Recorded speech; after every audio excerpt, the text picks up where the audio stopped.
Welcome in, everybody, to another episode of Fear the Old Lore, Bloodborne Unpatched. Yesterday, we pretty much, I don't want to say like finished off the main game, but we finished off some of the side areas. So we fought a Brightus in the chalice, we fought a Brightus in the main game. Then we returned to the chalice dungeons to get clapped by Ram a little bit. And then we went through most of the first ailing Loran chalice dungeon. So today we're going to go back and continue our forays into the chalice dungeons and hopefully start getting this arcane rifle sphere build rolling. So welcome back in, everybody. Derek de Arimas, welcome in. Lemon Pyre, I like the name. I'm just thinking of a vampire that sucks lemons. Maybe it's a lemon fire, who knows. Copy to pasty, welcome in, Patrick N. and Mega Blair. You guys can't hear me today. All right. I like to think that they're all kind of learning experiences. I'm getting more comfortable with streaming by screwing it up every time. So yeah. Going back to Ailing Loran level 3. The last stream, I discovered we just do ridiculous amounts of damage to the beast patient specifically, but the other ones we just do kind of a more normal style damage. So I think in this version of the game, they probably have their defense values bugged. Red Menace, welcome to the stream. You hear me, but you're not hearing the game, or it's very low. There's no game audio at all? What the... Mic check. Alright, let me...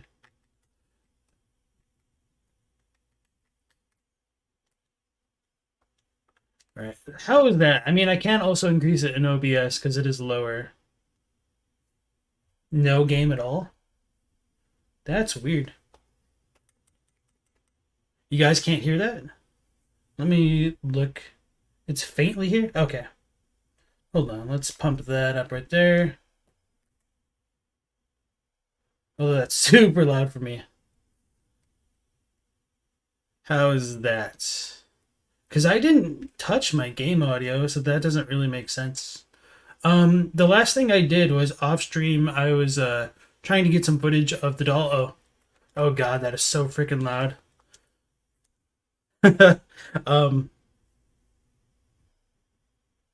Let me look at this.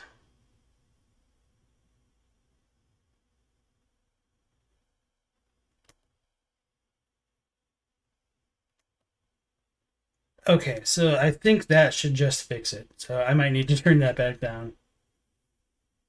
The curse transferred. Maybe I did. Yeah, maybe I did switch my game audio and I just didn't remember. Oh, yeah, because I was putting it into a different channel for the recording. So let me turn this back down. It's probably going to be loud again. So now you guys can probably hear me. Or hear me game. Fixed, yeah.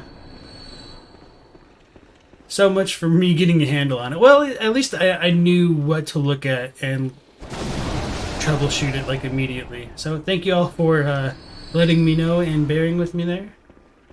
Maybe one day I'll be a pro streamer, but certainly not today.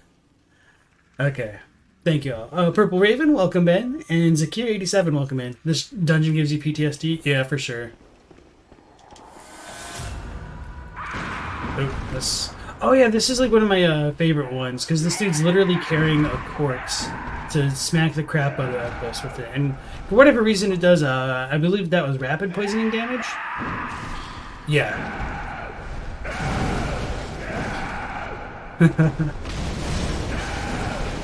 Oh wow. Oh, I think rapid poison kind of works like what's it called? Not frenzy, bleed in Dark Souls. Yeah. I mean, it's very similar to frenzy anyway.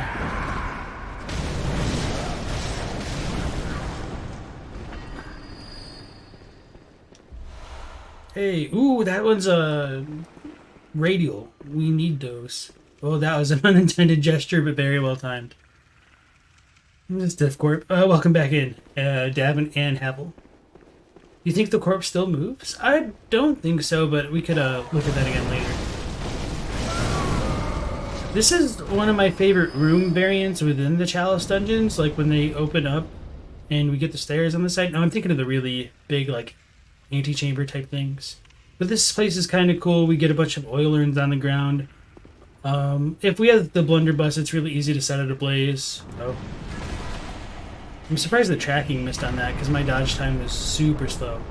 So we get some Loran clerics to lob fireballs at us, so if we're next to those oil urns, we can get got really easily. So even in Loran, not all of the enemies are transformed into full-on beasts. We do have kind of Pthumerian-style enemies. I'm pretty sure this is a dead end. That popped your Google Assistant? Oh, really? Hey, Havel? The way the guy holds it, he kind of bends it a bit sometimes and straightens it out when he hits you with it. That's pretty metal. Empire loves how the dungeon looks. The way the light streams in, super interesting. Yeah, and there might also be a difference in the lighting just because of this version of the game. But it might be just like a little bit brighter, but I would need to do some like direct side-by-side comparisons. And it could just be like a placebo effect. Bleed builds are toxic, literally. Ooh.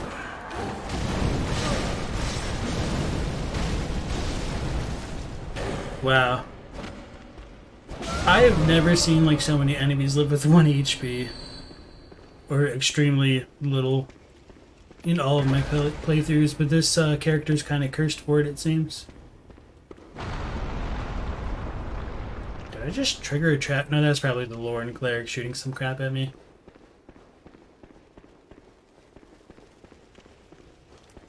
Let's, oh. That guy. Okay, so we get some good drops. Oh, that's not cool. At least I heard the chime before I naively opened a door.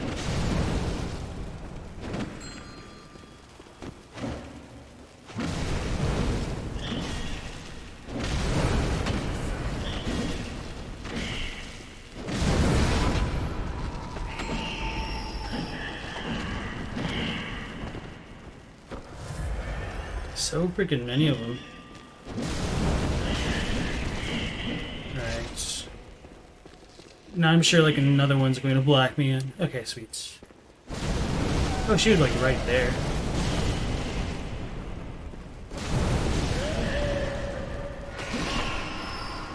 Uh-oh.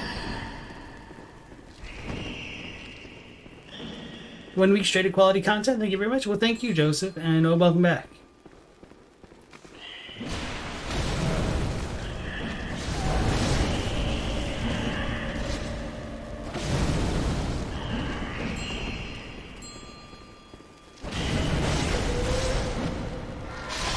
Fine. Okay.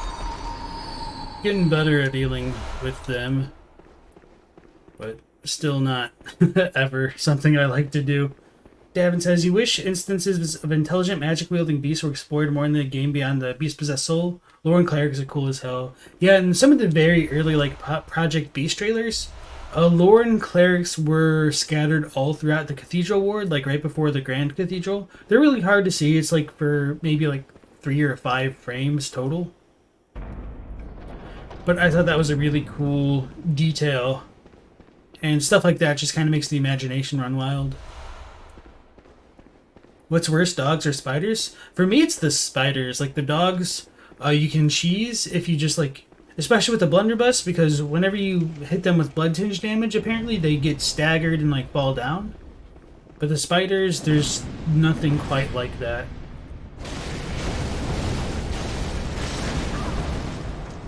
Well, he has a little bit more than 1 HP, but pretty damn close.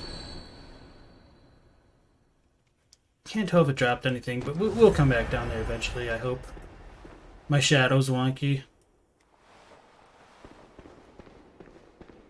Intelligent magic-wielding beasts? You mean humans?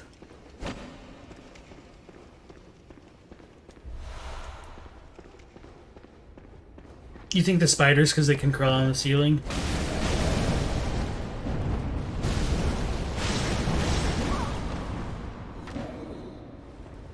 Oh, Curse of the 1 HP actually worked out for once. So, one thing that's cool about these guys... Actually, let's get some of this... Oh, okay. I almost thought I jumped off. I was going to try to get some of the footage. It also looks like they kind of have like a makeshift hunter's mark built into their staff.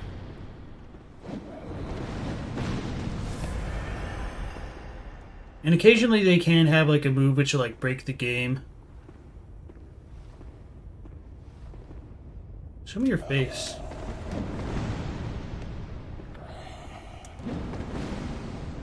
So it's got these gigantic horns coming out of its face. It's definitely more beast-like. And so because the clerics do use like pyromancy, staffs and everything, and are bipedal, I think this should have us call into question our perceived knowledge about the intelligence of beasts.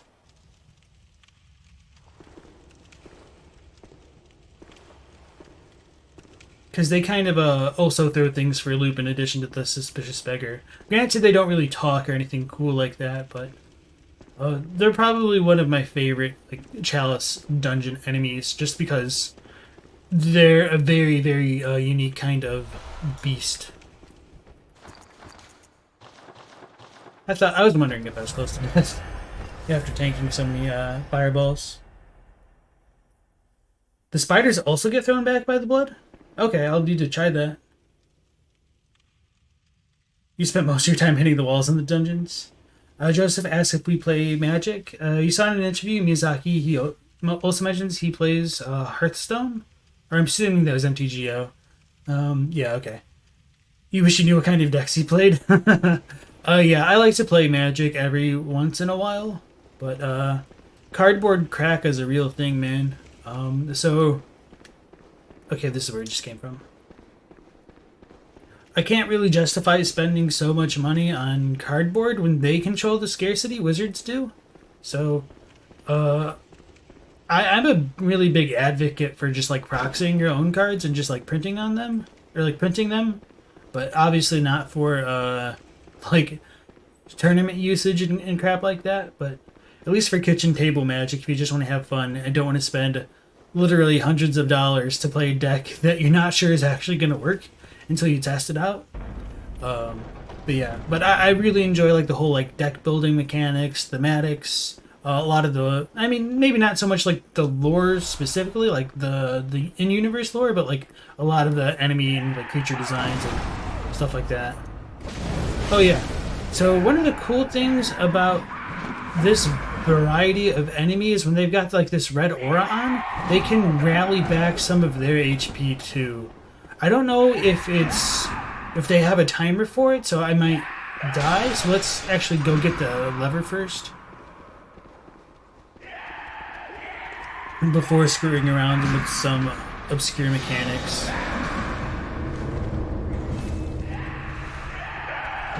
We need some of those. Let's bring our body over here, so if we die... Ooh, Ritual Blood 5. If we die, we can get more, we can get our echoes quickly. Alright, so no for that. So we'd hit him, and then let him hit me. Oh, I have my long thing out anyway.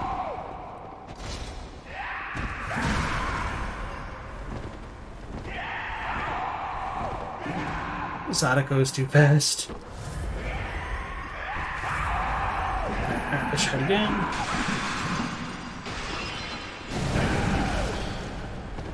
Why did he not, like, rally?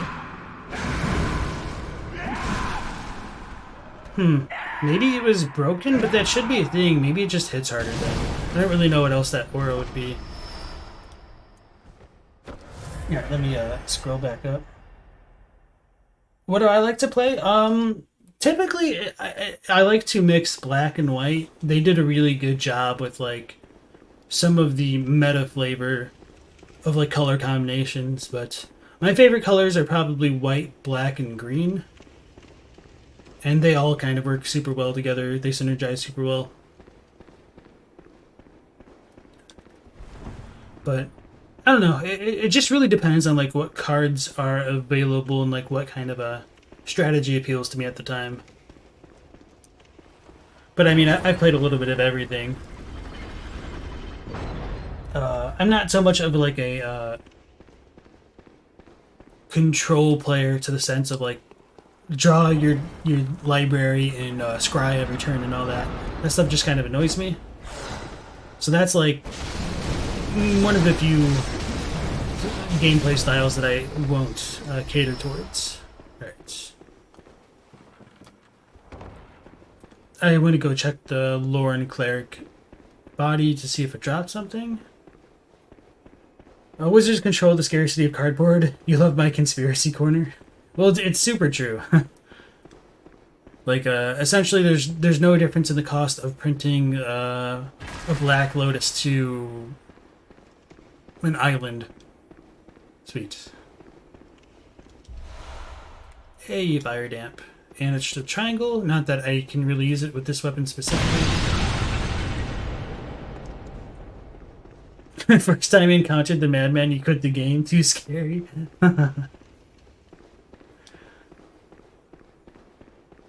There's something really fun about like playing through the games like on the first time when you don't know the mechanics of things so well, and I was always just like terrified that so many more enemies were just gonna spawn out of places that had already been in the chalices. Like if they had that kind of mechanic, they do it with the bloodlickers to a lesser extent. But oh, I guess it does work. Good to know. Holy crap. I'd still rather face the dogs, because they can only like really attack the one way, and they don't do nearly as much damage, I don't think. Holy crap. Just those numbers. Justice says it's Trail de Gusto, peep the reserved list. Yeah, and like the dual lands and stuff like that. The barrier to entry for certain formats is just ridiculous at times. Especially if they have like shock lands or things like that in standard rotation. So, for those who might not know like all the Magic Link, I apologize. I won't go into too much depth about it just because, I mean, it's... Oh, this is going to be the bad area, isn't it? This is the place that I was thinking of a couple chalices ago, but where I do want to come down like the straightforward way, because I think coming backwards and like skipping head is actually more annoying. And I don't remember if the two Chime Maidens and Spider Hellhole is in this one or it's the next Chalice dungeon.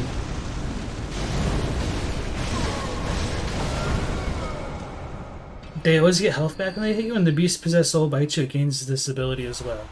Interesting. Okay. Oh wow, I guess I fell back on the chat.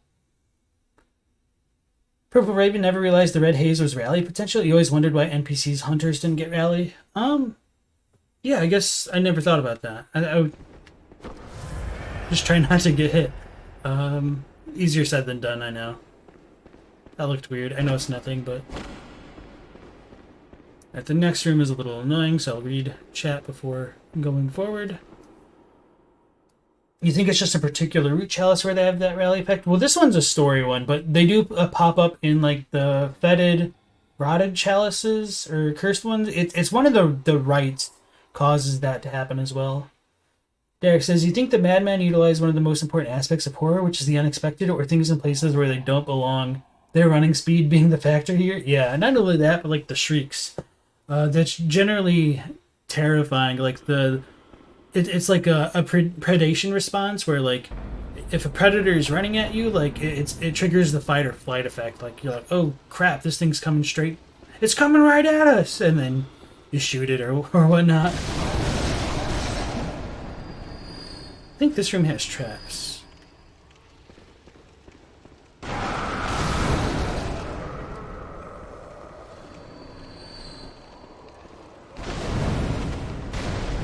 Yeah, so the beast patients definitely have to have some kind of bug with their defense values, because I'm literally... There's probably a missing decimal point, Because I did like 179 to the Madman and then 1780 to that Beast Patient. Probably literally a decimal point. Now that I think about it, that's kind of funny. I mean, I could be wrong, but that's just kind of what it seems like at a surface. They hit like trucks. The first playthrough Yharnam took hours. Red Menace says, Dead Space stasis enemies prepared you for these bastard madmen, the soldiers who would twitch and run at you fast as crap. QP Siren, welcome back in. You had a thought watching yesterday's Brightest part. Could a Brightest or the Great Ones in general have created Ram to hold their sin or something? And a Brightest regrets that, so she made the altar of grief. Perhaps that's why she's prostrated in front of it when you wake her. So, I don't really know if Great Ones like have the concept of sin. I think that's an interesting idea. I just got turned around. This way? Okay, no, we just came that way. So yeah, I don't know whether or not like we could say that like Ram would be a vessel for the other Great Ones. I think that's a cool idea, especially. Thought I just heard a bell. I'm pretty confident I must have just misheard though. Alright, no, I think there's a treasure room down here, because I feel like this is not. Yeah, okay. The hellhole. Okay, so this should be fine.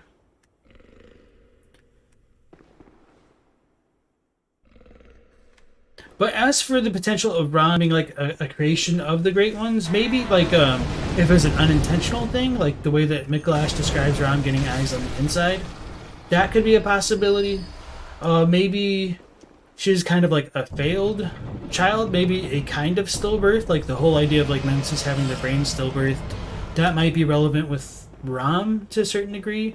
I don't really fully believe that, but I'm just kind of spitballing here, so hopefully that answers your questions. Blooming cold blood flower. Okay, that's sweet. Did we get regular flower? I know we got the flower buds to enter here, but I don't remember getting the mid tier. More bloomers. We need ritual blood 5 though.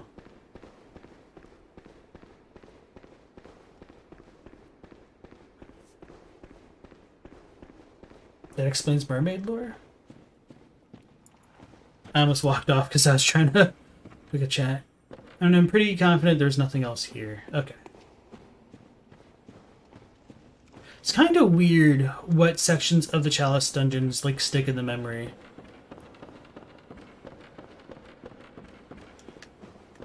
Because I thought this was like this layer, but I was also...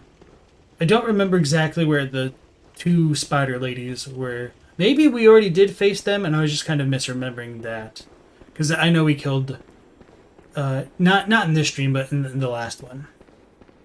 Have we encountered the sections of the Chalice that have a big bridge crossing and a crack of daylight in the ceiling? You wonder if that's exclusive to Loran. So I think that might also appear in the Hintertombs, but I don't remember. Or at least the root ones. But yeah, it is more of like a Loran thing, and I probably should have shown that off, because it is kind of cool. But wait, I haven't been here. How did I get turned? Oh, this is the bad spot. This is Nope Central, isn't it?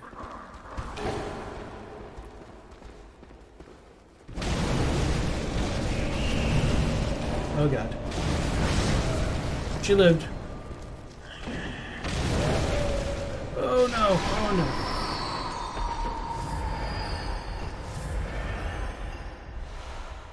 Wait, no, this isn't Nope Central, because there's also Scourge Beast when you get to the final spot, so you can't just, like, run past everything.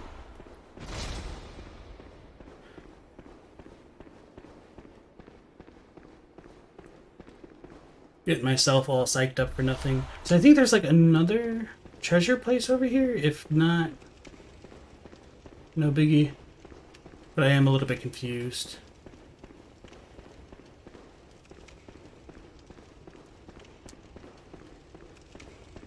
I mean, it could strike the walls, but...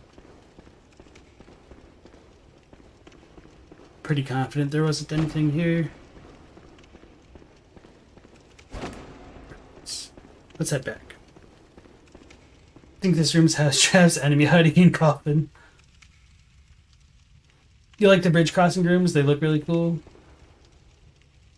Blooming cold blood flowers for lower Loran.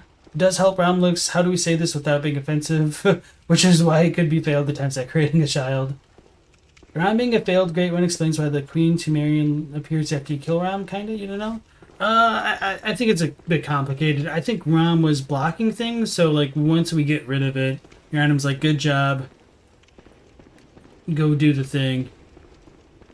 Oh, okay. This comes in 2 parts. What do I think of the pilgrims in the chalice? Oh yeah, I forgot about that. What's this? Yeah. Gotta turn around. What do we think of the pilgrims? Why are they there? They have rosaries and caduceus on them, and they're completely docile. Those are all good questions, and welcome into the stream, Illuma Rust. I think the way that I'd look at them is they're probably just true to their name. They're like wandering pilgrims. They might be kind of similar to pilgrims in like Dark Souls, where they're non-hostile, just trying to like do their journey, like their personal pilgrimages. So there's not too much to worry about them. They will attack you back if you attack them, which is kind of cool, but I think they're just kind of like spirits of the dead, and they're like visiting their holy site. But I would also think that they're like Temerians or something along those lines, and probably not like spirits from other lands. So going back to like the whole bridge thing, we can show this off now. For some reason, like whenever I see like wooden bridges like this and like little caves, it kind of reminds me of like the Star Wars moon with all the Ewoks and Endor. But hopefully I just didn't turn myself around. Even though we can see all those bridges, we can't access all of them, which is kind of unfortunate. Okay.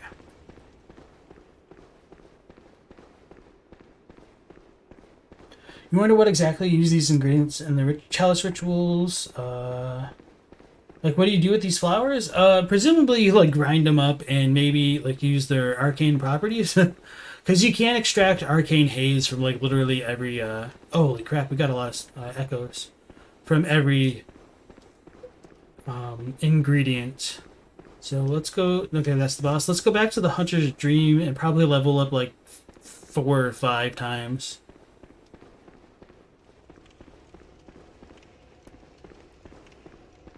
And then continue. Okay. So we got to turn. Oh yeah, because it was on the left, right?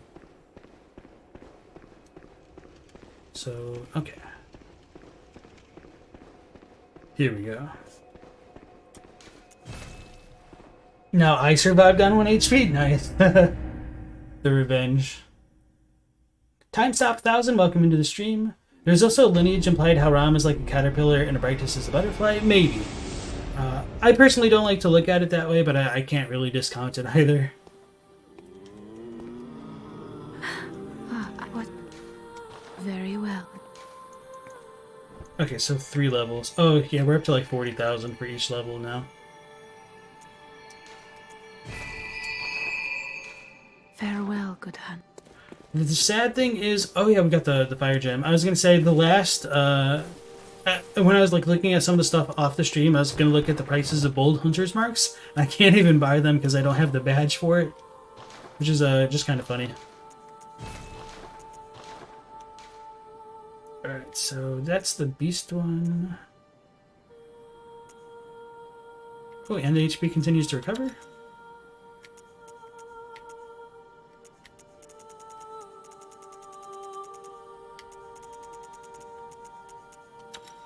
So I wonder if that's going to like undo our ridiculous damage to the beast patients. It'll be really interesting if it does.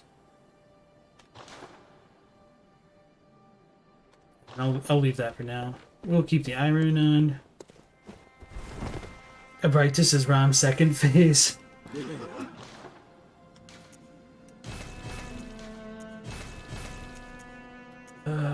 May as well buy sedatives because they're expensive and useful when you have 95 insight. Alright. Did I miss a room off from the previous room across the bridge? Maybe.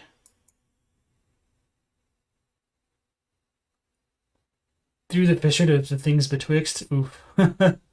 You blink and you get turned around in the Chalice Dungeons. That's kind of how it feels like looking back between chat and spinning around with the monocular.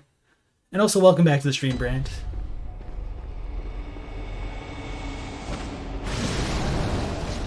Your thoughts on the bridges is they could have been built by the people of Loran to accommodate living underground, but it's all speculation whether anyone of sound mind was left of them. Oh yeah, we need to turn Schnikes.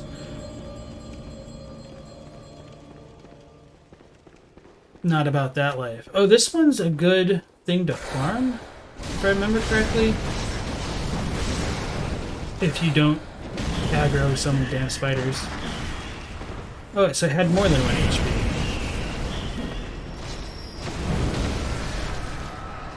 Okay, so it's just the blood vials. Probably 4 of them. Well, may as well do that.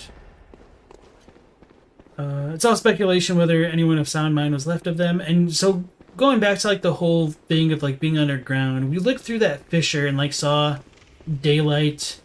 And there's just a lot of things that don't really match up as far as like the geography of the Chalice Dungeons goes, which could suggest like it is part of a nightmare. You melt all the materials on the ritual blood? Yeah, the ritual blood does say when all is melted is in blood, all is reborn, so that's a good possibility. And thank you for bringing that up, Mega Blair. If Dark Souls bosses were in Bloodborne, they'd be so much easier. I don't know. I mean, you're a lot faster in Bloodborne, and if you just mean like Dark Souls 1, yeah, because we have like the directional rolling. But yeah, other than that, I don't really know. Abel says, you believe the good ending is when you take Garen's place? Your reason for that is if you become a great one, you'll most likely take Flora's place. If you wake up, repeats with Garen, at least you give him rest. Maybe. I mean, Yharnam Sunrise isn't too bad. They all have their merits, depending on how you look at things. Yes, Zakir, I do know about the what I call the naughty Chalice Dungeon. Unfortunately, since we're on 1.00 and have no access to the network right now, we can't use them or any of the glyph ones. Oh yeah, Abhorrent Beast. That makes sense. By Abhorrent Beast, I really mean Loran Darkbeast. Oh yeah, I should have started recording, huh? Let him just kill me.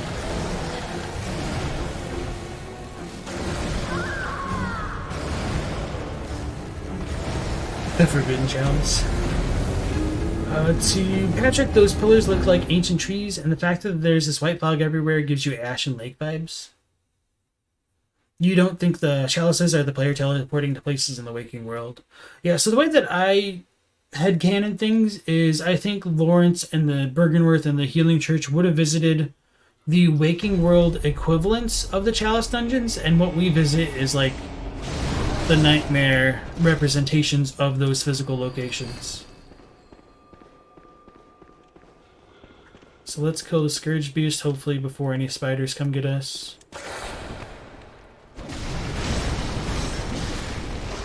I also didn't pay attention. I did continue to one-shot that Beast Patient, I think, so... It doesn't seem to be a glitch with, like, Beast Hunter style damage. Okay. Let me click record.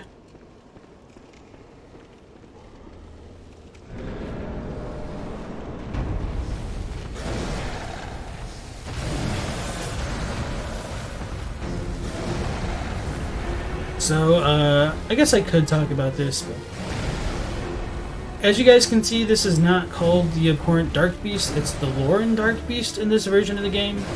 So, when we encounter Paarls down in the Chalice Dungeons, you'd expect them to be called like an Abhorrent Beast, or maybe even still like the Loran Darkbeasts, but they're all called Darkbeast Paarl in this version of the game.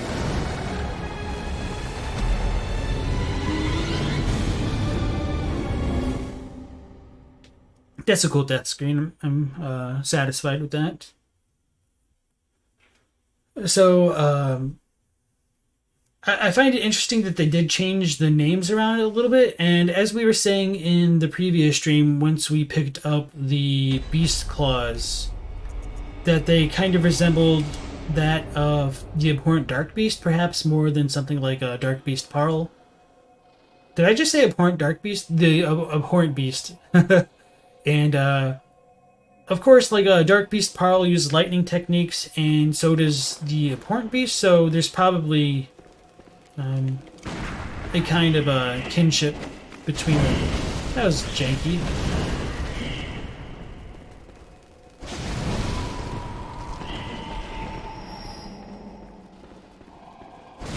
Okay, 1709.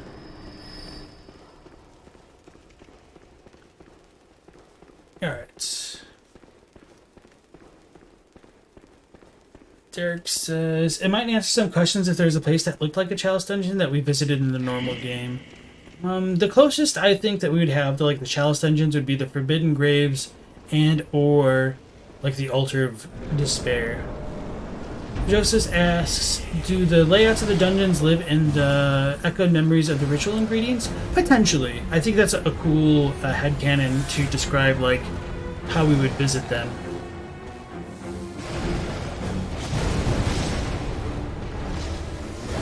Oh yeah. Ooh, caught me. So this is a type of like hit and run enemy, but he's more interactive than some of the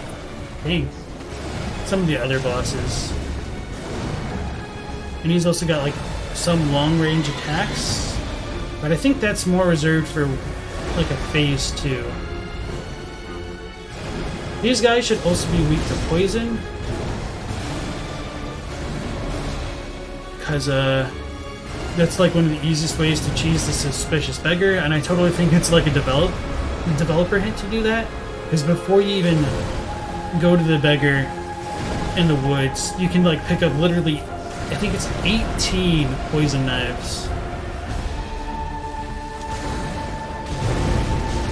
Alright, so I'm not going to transform my weapon. Or again, okay. I just need to pick it the times better. Ow.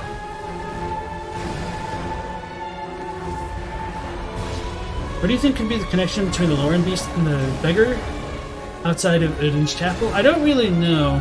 And it's almost like unfortunate these ones don't talk, but what we can do?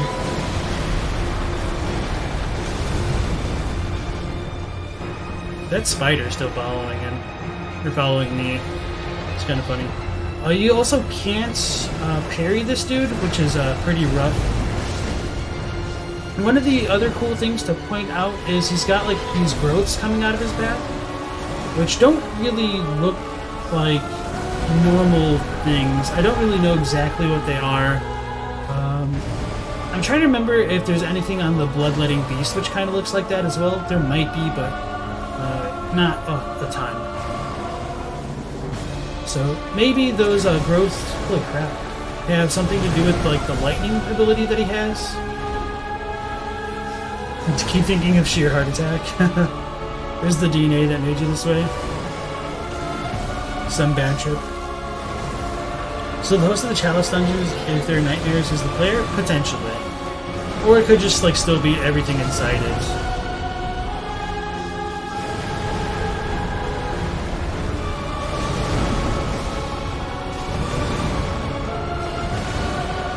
Oh yeah, we're freaking Arcane build. What the hell am I doing?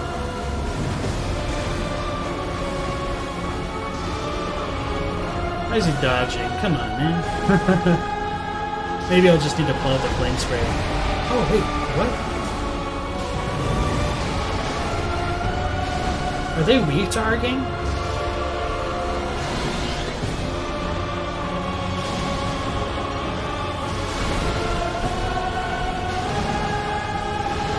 But we're doing an okay amount of damage, like nothing crazy. Let's pull. Oh, I don't have my flame sprayer out, of course. So that move has a deceptively long range. So I try not to like dodge directly backwards, but also at more of an angle.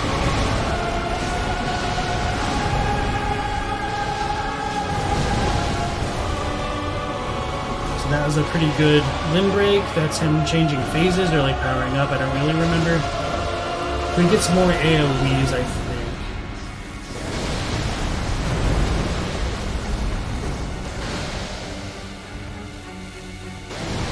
Oh, I thought I dodged. Damn it, damn it, damn it. That's a really cool move, though. Because he punishes players that actually dodge into him, which is really rare. Oh my god. The actual god range on it. The song's so good. You know the title says to fear the old lord, but the series is having the opposite effect on me? So some people... Like, the way that I like to think of Fear the Old Lore is the Old Lore is the stuff that comes before this channel. So, maybe it's a little bit conceited, but that's kind of like the hidden lore of the channel, I suppose.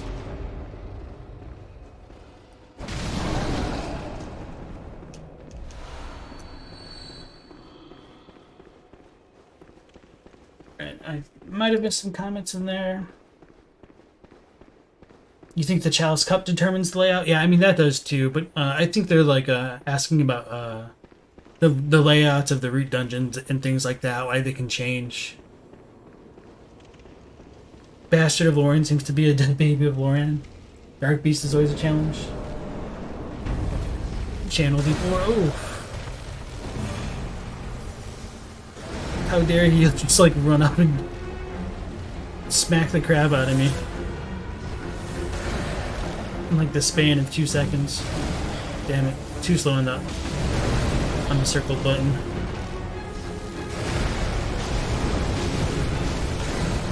Sweet. Okay, so that's a 3-fer? Too early. So that one's a 2.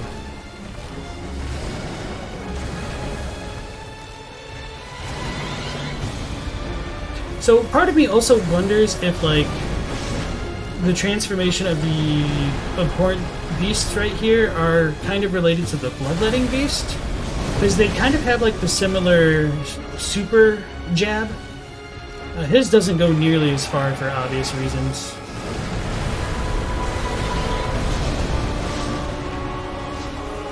Let's try this. Okay, that's a little bit of damage, not a ton, but he also like dodged away. So I think just meleeing would be comparable.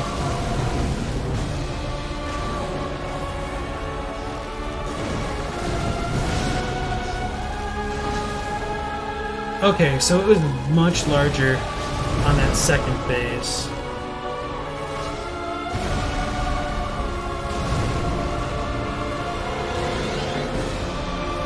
Fighting Amy is the worst.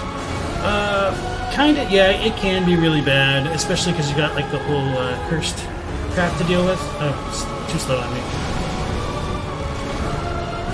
I've lived. Somehow.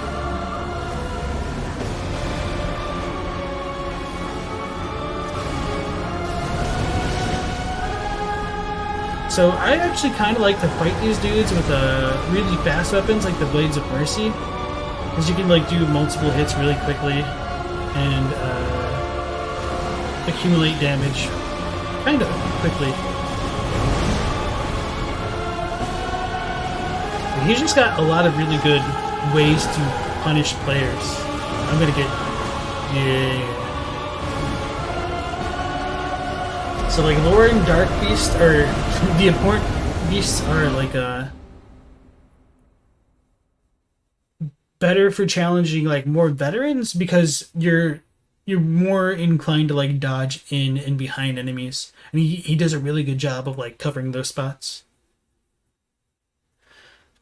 Mega Blair says, beasts have extendable extremities, question mark? Well, when we do look at the Loran Silver Beasts and the way that they can grow out their claws in their attacks, that does potentially show that there is that possibility.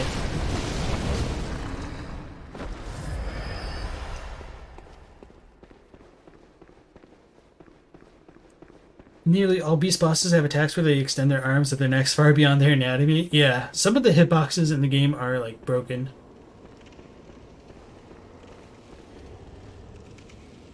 I don't know what baby you're talking... Oh, Resident Evil 8, you're talking about the baby in that one? Doesn't help you can't fight it. I almost got smacked in. I look away for half a second, get smacked in the face. Back up. Okay.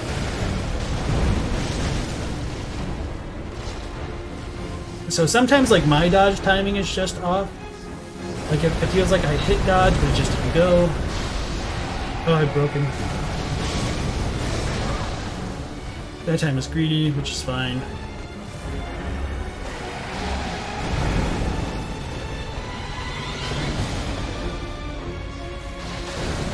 Damn. I want to try to break the other limb, which is why I'm like dodging into the left right now.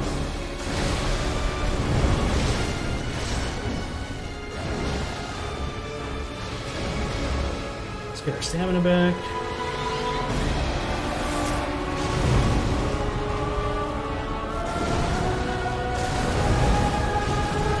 He really clipped me. That's crazy. Oh no. Anytime you see the wind swirling, it's frightening. I have this out.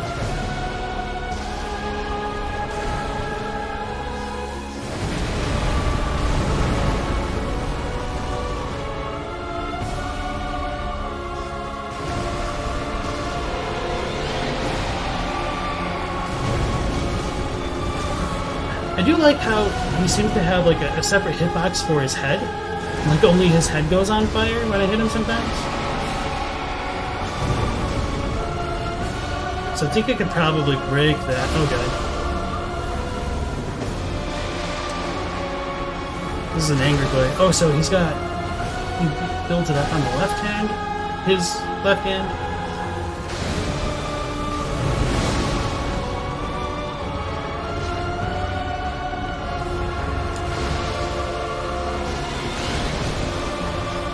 Okay.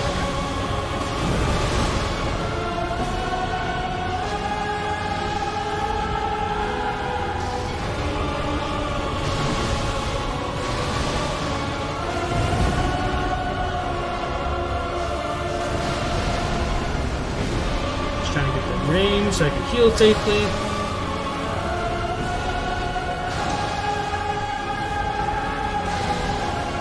Probably a mistake. YOLO. Yeah. That's cool. Look. The Rain of Blood. I always loved that effect after the bosses. Whew. And I actually used my Arcane tools for once. Thanks for the GGs.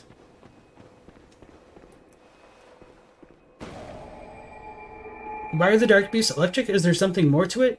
Viralf, welcome into the stream. That's a really good question. We don't have a perfect answer. One of the things that I like to think is, if you know what a Van de Graaff generator is, let me type that into chat. You might be able to Google it. Is it Graph or Graph? I don't remember. It's kind of like the Tesla coil where you can use static electricity. That's kind of might be the inspiration for like the nitrous. So with Loran Silverbeast having their bones move about so freely, it's made some lore theorists come up with the idea that perhaps their bones shift around within them. Like maybe even the blood causes like the static electricity to just like erupt from their bodies the way that they do, but other than that, we'll just say like spooky nightmare werewolf magic. Alright. Van de Graaff? So everybody in chat disagrees apparently. But at least we might know how that's pronounced. Okay. Do the Alluring Skulls work on that guy? No. He's like a smart beast. Kind of. What? Very well.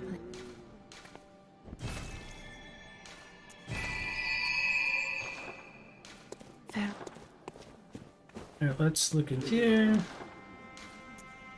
Actually, still just twos.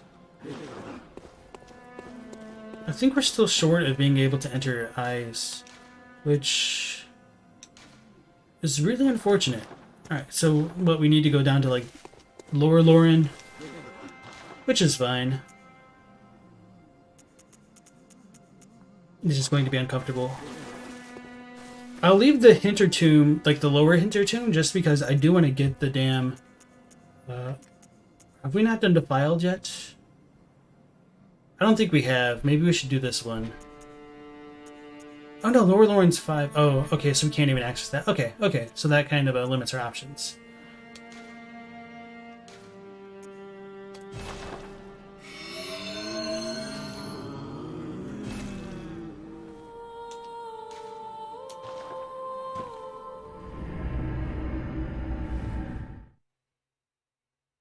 Is it true that this boss is programmed to come smack you if you try to heal or use an item? I mean, a lot of bosses do that throughout their game, so probably. I feel like Gehrman punishes it pretty well, too. Max X, what weapons do we main in chat? I like to use a Arcane, as always. This build's a bit different for me. Monocular getting chalice. They keep reminding me now, it won't feel so cold and lonely no more. Lower Loran is definitely New Game Plus territory. Yeah. So my first time playing through the game, I think I actually completed the chalices before fighting Gehrman in the Moon Presence. But with that being said, oh yeah, we get some of these cool dudes. Oh yeah, we're in Tumuru again. Yay, we got him to walk.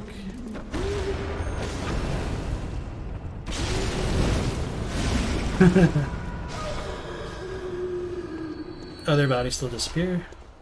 And they drop ritual bloods. So yeah, now that we're going into the Defiled Chalice, we can see my HP has been halved. When we look at the status page, it shows it like halved there as well. This can be a little bit annoying if you're doing like the HUDless run and you want to figure out if you're at a full HP. You need to remember your actual halved number or do some quick math. You definitely want to try out the church pick. You never use the bow blade, you gotta try that. Varl says, you also notice that the fisherman casters cast the yellow lightning, so you think Miyazaki clearly wants to differentiate pure lightning granted from mutating things to cost and impure lightning.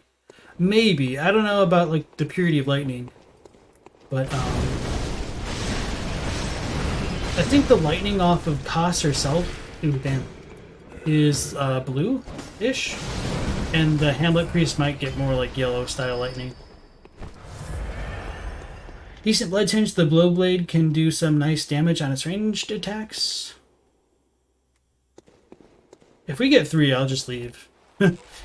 Screw this place. And come back to it later. Damn it.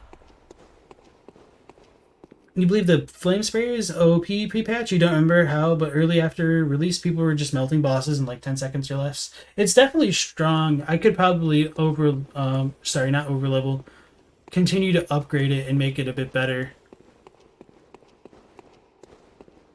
But I also don't know how strong it would be in the chalices. Like in the main game, like I was melting Blood-Starved Beast and Vicar Amelia with it. Speaking of which...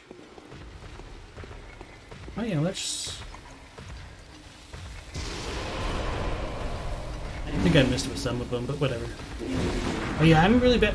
How did that parry? Oh, that did no damage. I should probably switch out my gems or something. I was gonna say I'm really bad at parrying these things, and then I just pulled off the jankiest parry in the world, and then got that one. Oh, okay. And rallied the HP back. Oh, that's awesome. Okay, we're in business now if regular enemies start dropping those. Elder Abuse. Impure lightning granted by artificially creating it like a Tonitrus or by transforming it into a Darkbeast. I don't know if it's impure because the lightning off the Darkbeast and the Tonitrus is blue, and so is the lightning from Mother Koss and the Orphan of Koss. So, if anything, are you trying to say like the pure lightning is yellow? And that's what the fishermen use? I don't know. Is that really it? It feels like there should be way more to this area right now. There's probably a side area after this. The hot iron watchers can be parried right after they poke with their stick? Yeah, that's goofy. You like how Ludwig's Holy Blade looks, but you don't really gravitate towards its moveset? You agree it's a pretty nice weapon, though. I think the last time I played... No, I mean, it was a lot of playthroughs ago, really. I did try the Ludwig's Holy Blade out, but I actually preferred the Kirkhammer.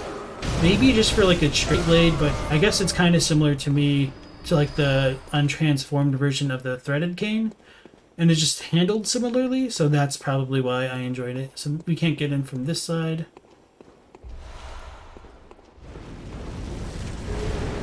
I do like the little right keepers until they one-shot me in these chalices. Bro, chill out.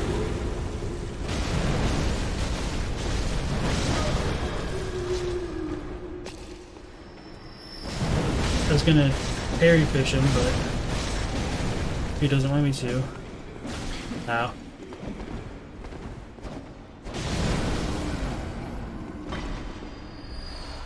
Some mollies. Tier 4 ritual blood. You're a bigger fan of the Kirkhammer? I feel like in many ways like the hammer portion is just a little bit lackluster for how cool the weapon is. Just because of the range of it, as well as like the time to actually swing the weapon.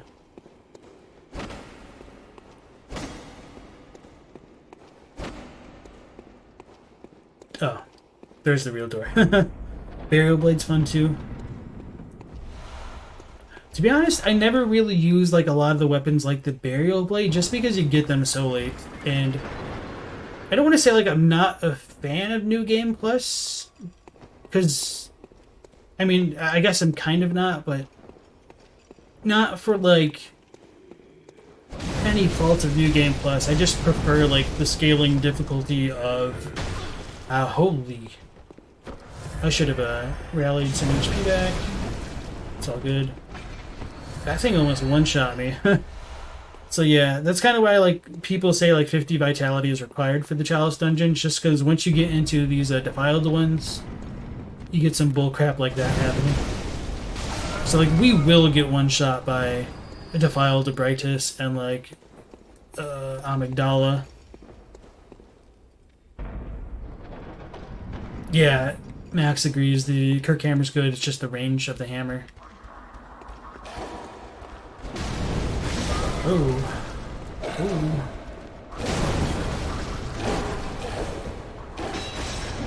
Not trying to do that. Get me out of here. Getting ganked. I do like how the two mains do randomly have like the fiery weapons though. Maybe that's supposed to signify like fights against beasts, but I don't know. You need to find a Vandegraaff generator and try it. Chicago is an exciting weapon. You got it as a backup for your gun run. All blood tinge. Yeah, it's kind of funny. Like the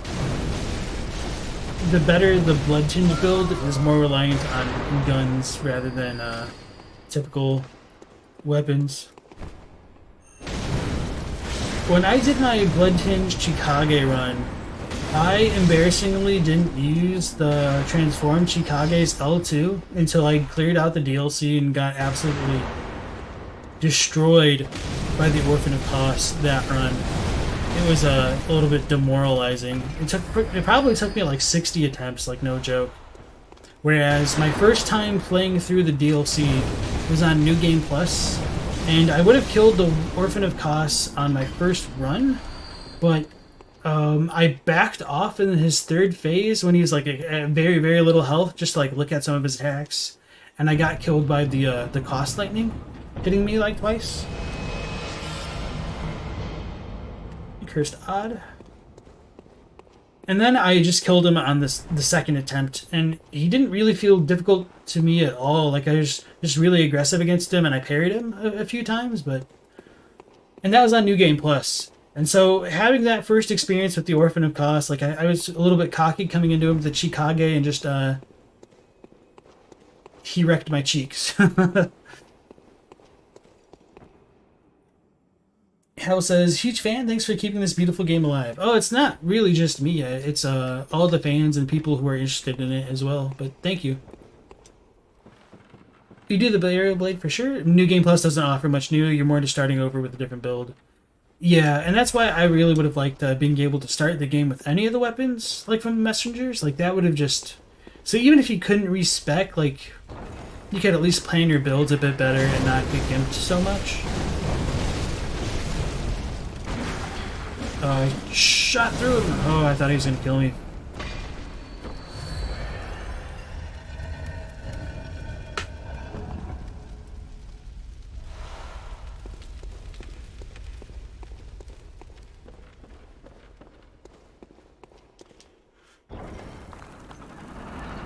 You think an option to respec would solve New Game Plus? Maybe. Part of the issue with like New Game Plus also is just with the scarcity of blood rocks and how much damage you need to do in New Game Plus to like not feel like utter garbage. I don't think respecing would have just solved that entirely. Granted, you can get two, especially with the DLC increasing the other one, and them making it so that killing Murgo's Wet Nurse can allow you to buy more. That was a good addition, but it's just still a bit challenging. And we're about to hit the Insight max, so maybe I should go buy something from the shop. Orphan of Cost with the transformed Chikage is hard as crap. Okay. So it wasn't just me. Well, it might have been easier if I actually knew that there was an L2 to use on that weapon. So yeah, I just felt super silly. Because I was mostly like relying on the EI strike to stagger him a little bit. You were sad when your New Game Plus 7 characters didn't transfer to the PS5? Oh, you should have like backed up to the PSN server. Because I was able to transfer my saves. If not, maybe like USB. It should have still worked, but I don't know if you got rid of your old console or anything. But you could still potentially transfer your save.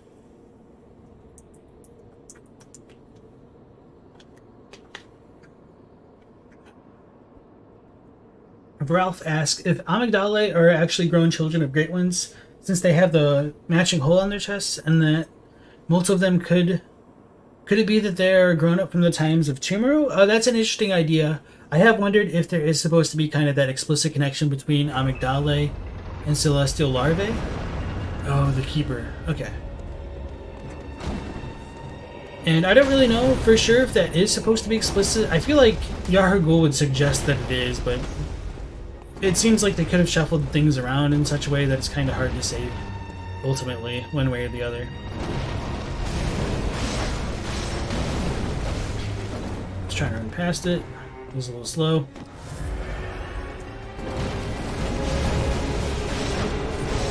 And even in the Forbidden Woods, there are like a bunch of the larvae statues right next to the amygdalae type statues, or like mushrooms, or whatever the hell they are. So it is possible, because we do have a decent number of the larvae within these chalice dungeons. Maybe not like these variants, but I think we do get an amygdala in... No, maybe amygdala is only in the Eyes chalices. I don't think it's even in Loran or Tumuru. I don't remember off the top of my head. And of course, like, the roots probably change things up as well.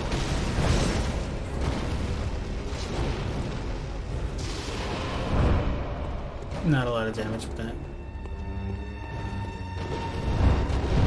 That's the one, like, really bad thing about the, oh, that was my chance.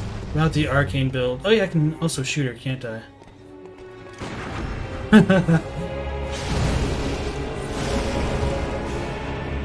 It just takes a lot of investment with the Quicksilver bullets, and it doesn't always work out. I can't see what we're doing.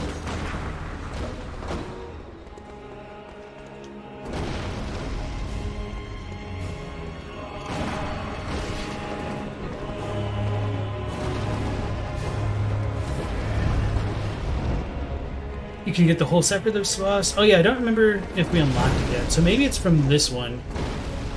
Because I'm sure we did fight a Keeper of the Old Lords at one point. Oh, that didn't stun her? Oh, that was janky. I think I probably should have gotten punished for that, but didn't.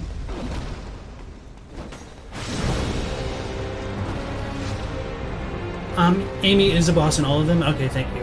Is that the story ones or roots? Because if it's roots, I'm not as concerned. The adult amygdala could be older than Yharnam? Maybe. We don't really know the times of, like, how that all fit together. And speaking of times, I meant to, like, say it at the beginning of this stream. The newest episode of, like, the Fear of the Old Lore video essay videos is now out for, like, the early access channel members, and it will go live tomorrow before the stream at 10 p.m. Eastern Standard Time. So look forward to that if you're interested, and we will cover, like, the full timeline of Bloodborne for the most part. And I said it was a video essay, but it's not really an essay. It's just kind of me talking about things in a rough fashion.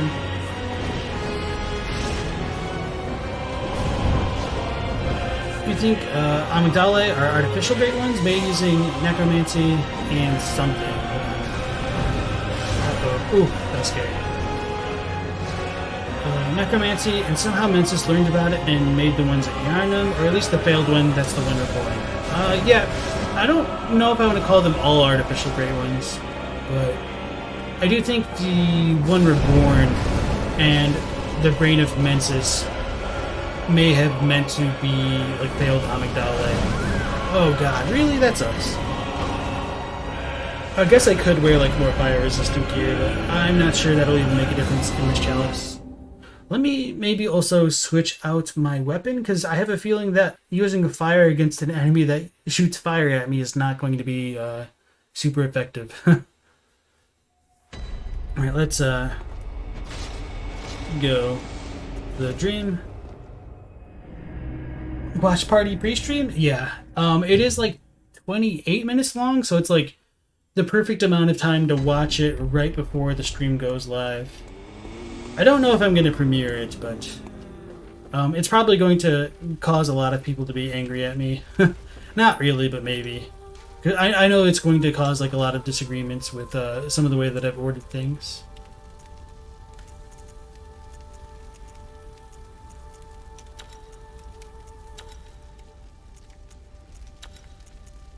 Alright, so let's look at the bolts. I don't have any bolt things, do I? Because this is, makes sense. So maybe physical damage will help us.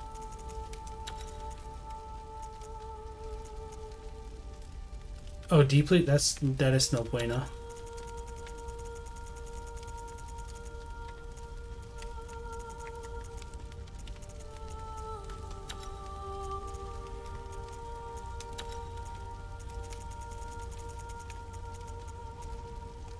Oh wow, that's a good gem. For just like the base game. Well, I guess that is technically the chalices, but for non-DLC content, I mean.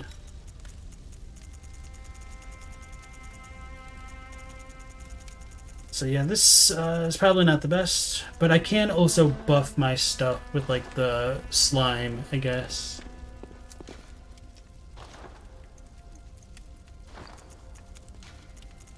I really don't know how effective it's going to be. Probably not that great.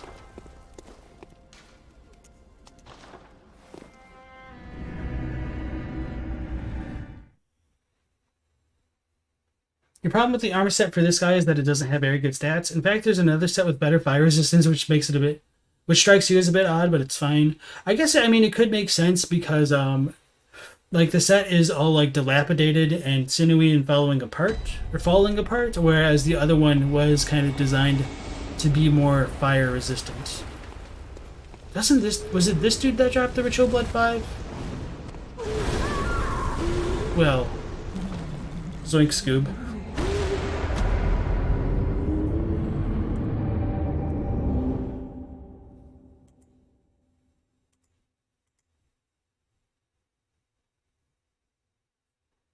I should switch the second boss as the Watchdog. Amy's are definitely lesser great ones since they aren't unique and possibly less powerful. I would disagree with that, just because there's really no... Was something shooting at me? That's annoying.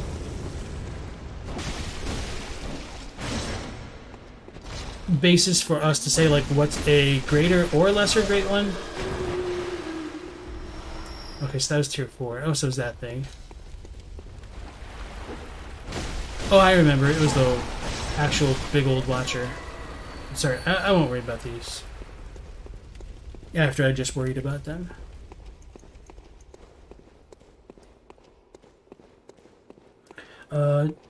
Derek talked about the armor. Amy is the final boss for this chalice. Okay, thank you. Purple Ravens remembers their first New Game Plus when they reached this boss of the health thing, and you never went back to the chalices on that file. It's totally understandable. It feels like a really arbitrary increase in difficulty. So 159.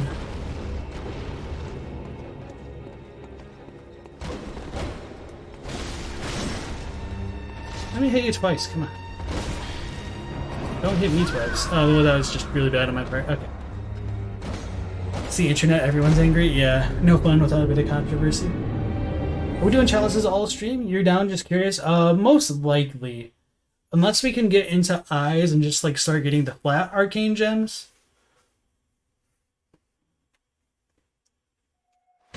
But maybe we'll get lucky.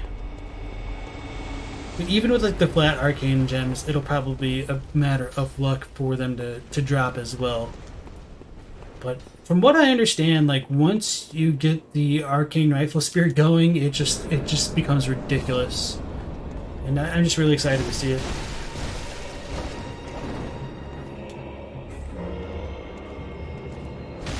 Okay, 208. Oh yeah, I should just treat it like a hunter, shouldn't I?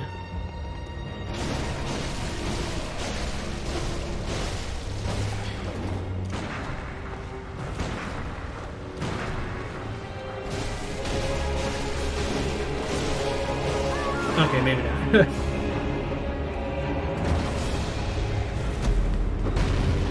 It feels like the, I'm trying to, like, fire after I run out of stamina, so I'll just need to end earlier and, like, dodge back. Which is fine. But maybe it's just a keeper thing. For, like, most enemies, you can keep them completely stun locked between R1 spam and then just spamming L2. Loam says, now that you mentioned it, oh wow, I missed it. You just remembered the one Amy died in the nightmare, so probably the ones in Yharnam predate this church. You think it's fine to have different opinions on the lore? People getting upset about that is weird. We wouldn't get anywhere if everyone agreed and had the same opinion about it. Luis Grave, welcome in. Hello. Hope we're all doing well and staying safe. Thank you very much. Big fan? Fear the Old Lord? Thank you. Ralph says, also, is there meaning behind the name Abritus? Since Koss got replaced with it and went on to another great one, why prefer Abritus instead of giving the DLC final boss another name and not keep Koss? That's a good question. There's the potential that Abritus could come from a genus of butterfly. Another potential that I personally prefer is that it means, like, intoxicated. And so that could just mean, like, Abritus is inebriated herself, and that might be like the root word her name comes from. That's what I was trying to do. So Abritus inebriated. That would be pretty on theme for, oh god, for like the Great Ones to kind of have some brain abnormalities between Rom, Abritus, and like the brain of Mensis being brain damaged, I guess.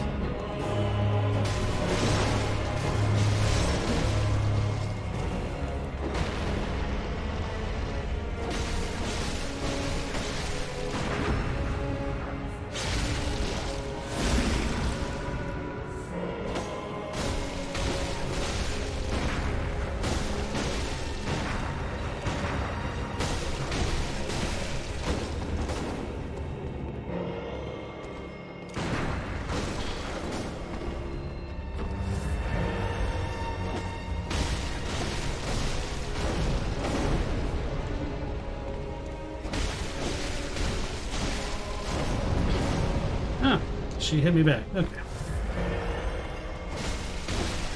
I'm so glad she did not have poise. Because that was a low-key scary right there.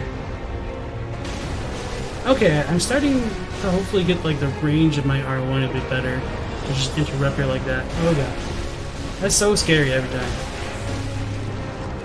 Okay, so if I'm out of stamina, I can't shoot the gun either, it looks like, maybe.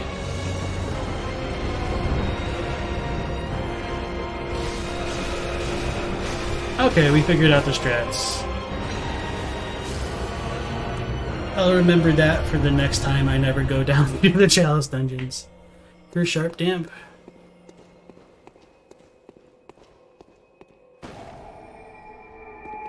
Yes.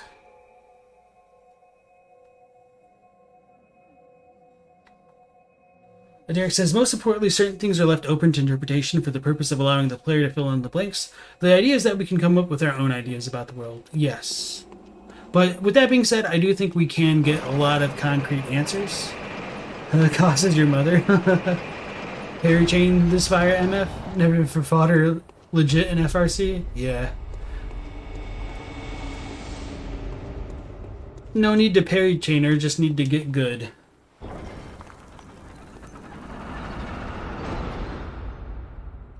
You guys are asking about the favorite characters. I don't know about my favorite character. Maybe the Suspicious Beggar. For the bosses, I'd probably go with Ludwig as well. Kind of thought Amy's were to the old ones what the Bath Messengers are to Hunters. Forces collecting bits and bobs of human candidates for impregnation, or to literally handle the church access rituals. And that's another possibility that Havel brings up there. And whether or not they were like originally Chimerians or something else is up for grabs. I think this is a trap that'll spawn in enemies, so screw that. I don't even want to fight enemies unless they can give me something cool. Oh yeah, this dude has a like a morning star.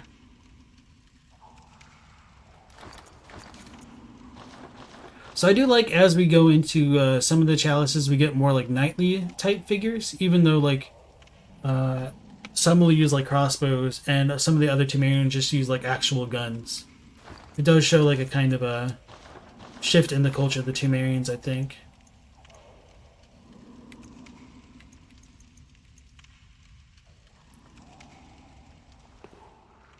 I don't know if activating this will wake him up. Jura's awesome. You can't believe Bloodborne copied Dark Souls 3, which Zulia with Keeper. Shake your head. Yeah, I can't believe they copied a game that doesn't even exist. Dark Souls. And also welcome back to the stream, Rat. Ooh, Cursed to Damp Blood Gem. Still need odd arcanes to mold for. Ludwig is dope. You remember in Vanilla, a lot of people thought he was the Cleric Beast. I also remember people thinking he was one of the Lost Madmen, because they used like Ludwig's holy rifle in maybe the blade? No, maybe not the blade. Maybe one place. Hey guys, we're not going to stop on that. Oh, we don't want to deal with that. Oh. We're smart. Oh, it lived. I think that one actually has some HP. That's definitely my fault. He didn't know, he just wanted to protect the town. You're forgetting our Buckethead compatriot's name? Oh, Volter. But his dialogue's amazing. Yeah, Volter's really cool. And actually pretty good as a like a summon. I feel like there was a hidden wall in one of these story ones. Alright. It's the Curse of Yharnam, the Morningstar Knights. All your homies hate the Morningstar Knight? Really? The Beggar and Jura actually seem to support a common theme in a way. I don't know about that, but kinda. One was certainly using the blade. Okay. We'll see it hopefully eventually.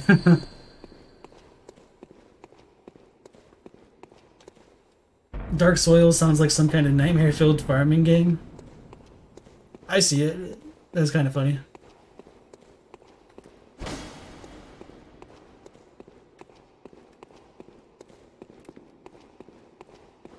You think the Temerians are natives of the land where Bloodborne takes place? and humans that inhabit Yharnam are descendants of outsiders. Firebloods could be a mix of both. I think Temerians were originally human, and by continually imbibing the blood, it caused them to become superhuman over many, many generations.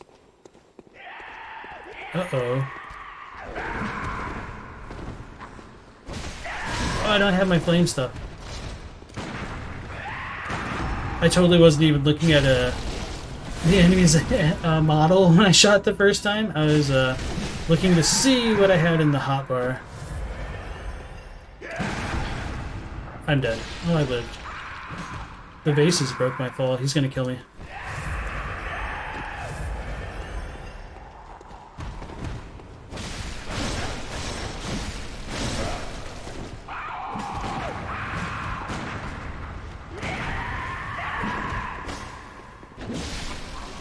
I just wanted to shoot it to death.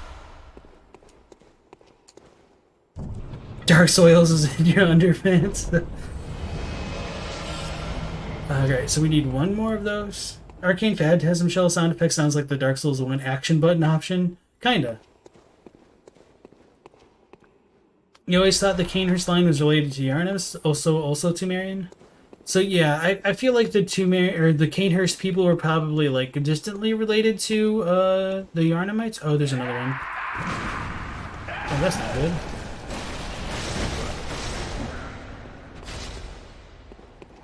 I don't need it. Well, maybe he drops rich. No, he'll drop sage crap. Let's ignore him. By which I mean, run away. Oh, I legitimately don't remember if this is the side area or if we've activated the lever.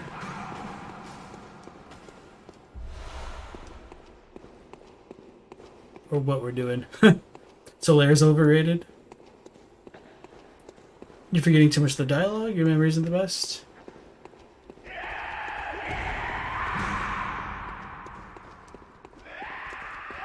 Solaire's a good guy and helped a lot of people kill gargoyles. You'd be nice to Solaire.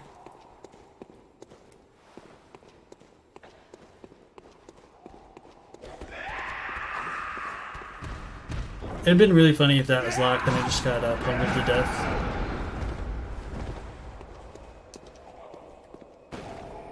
He's not gonna let me be. Or is he? Sweet. Alright. Grey Rat, goodbye and stay safe. Definitely your favorite. Which depth are we on? This is the story Defiled one, depth 2. I think... Did we get gargoyle dudes in here? No, not yet. So the pounding thing are coming from like Temerians with their pickaxes, expanding the chalices, I guess. I guess before fighting the boss, I should also go to the dream to spend the echoes and maybe some insight. Okay, so this is like one of my favorite areas. Not this one specifically, just like this room layout. This place is kind of a pain in the butt, if I remember correctly. I think there's a chalice ghost up above us. Evil labyrinth spirit. Cache that insight, pretty much. Oh, you're thinking how the beggar is arguably more human-like than a lot of the other beasts, and that he can retain his ability to speak, and that Jura refers to beasts as people. Yeah, that's kind of true. Is that a Snatcher? No, one just has a lantern. If I remember correctly, this layer has... Oh, damn. Holy crap. It has a trap in the middle of, like, this plaza. So there's, like, a ton of enemies here for not a super good reason. Some bullets.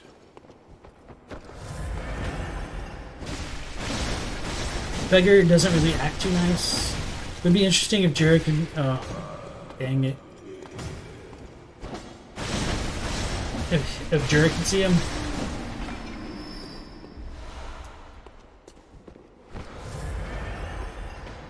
I think this thing's gotten me killed before.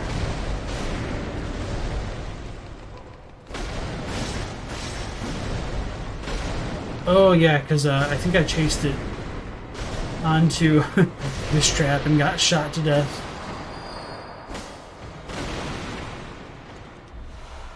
Curse Tempering Damp Blood Gem.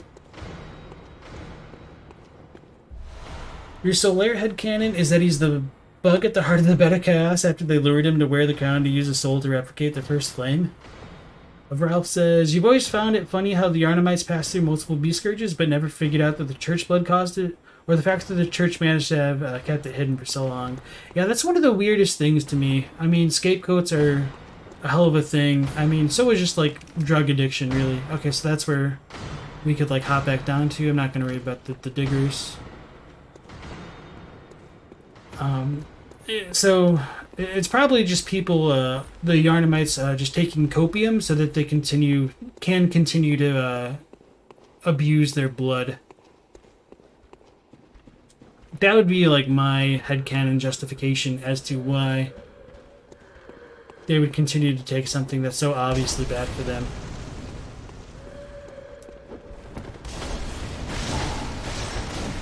Blood is a hell of a drug, essentially.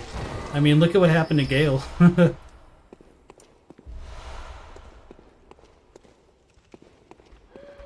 Yharnamites don't seem so bright.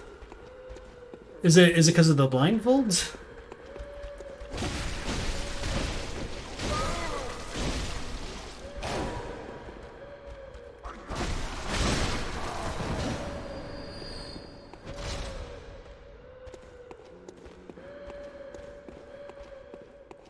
Oh boy, man, and a pistol jerk. I guess that's more of a rifle than a pistol, huh?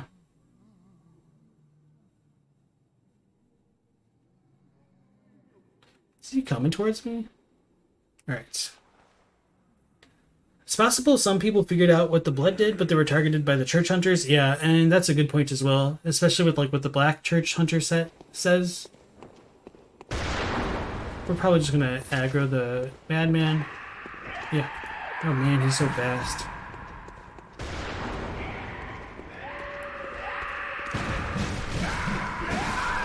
No. I guess I should have just dodged backwards. Zoinks. And let me get some water.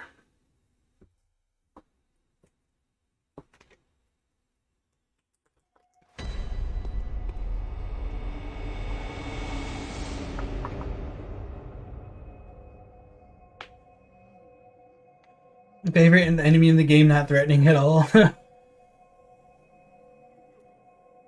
Did he just laugh? The madman? I wasn't paying attention. I was too busy internally facepalming. Having come so far, but in the end for it to not even matter. Yes, that was a really terrible Linkin Park joke. I apologize. Although I don't know if that apology can be considered sincere with the stupid laughing that I did during it.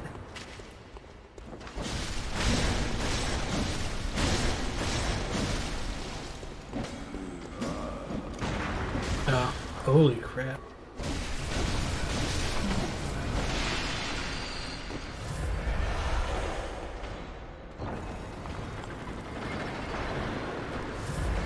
Oh. Okay, so this will just bring us all back over. No. So we're gonna go kind of that way.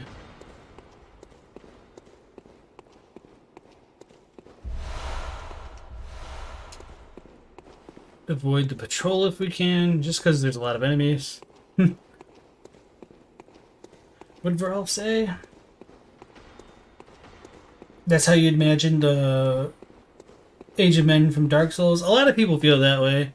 I don't know. I feel like I'll just leave that there. Don't want to get too wrapped up in the Dark Souls speculation. Not that there's anything wrong with it. It'll just be a super big tangent, probably. Side discussion. Maybe we can get the thing to do the chasing attack. I mean, what do we have to lose? 104,000 echoes?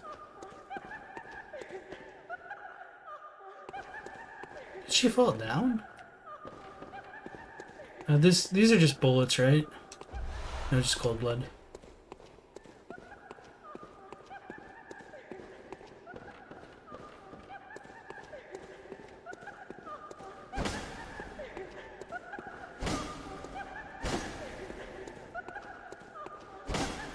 She taunts me. She's got to be down here.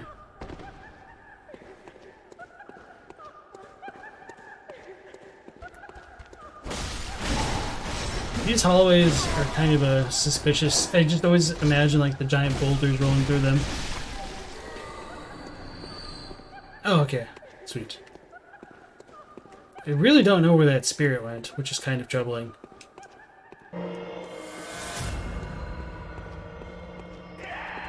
They're so damn fast. Let's actually parry it, maybe. Oh yeah, the kicks. Kid-tested, mother-approved. Now I actually want to eat some kicks. Wait, no, why is he poisoning? Why is he poisoning? Why is he poisoning?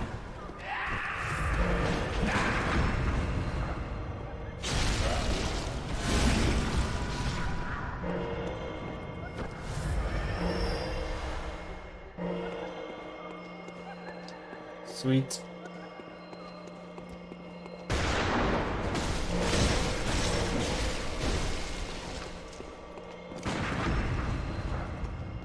Alright. And we get the lever.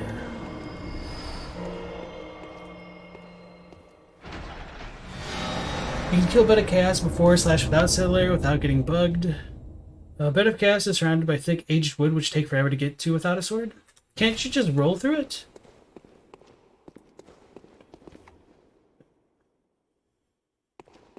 You wonder if it'd be more dilemma for Jared to have to kill a beast? Though it could be argued he's more protecting the people of old Yharnam rather than all the beasts.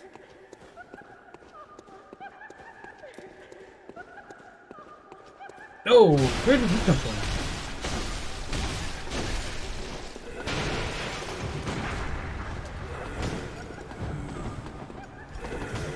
See, that's the kind of thing I was expecting more like my first time going through the chalices, and I think it's just a little bit underutilized. Just like having more random enemies spawn in places. I guess that could have been like a cool insight mechanic. It's just, maybe it would have been too much with the chalices the way that they already are. She broken. Actually, I wonder...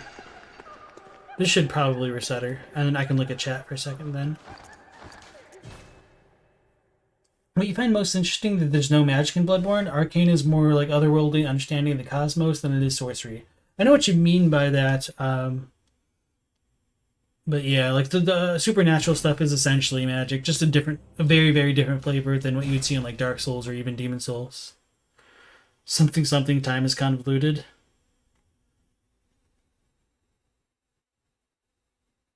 It's creepy to think these are the ruins of the collapsed civilizations and there's still remnants of the old people still dwelling there. Also, welcome back to the stream, Spaghetti. Alright, so I think we need to keep our back to her. And then she said to...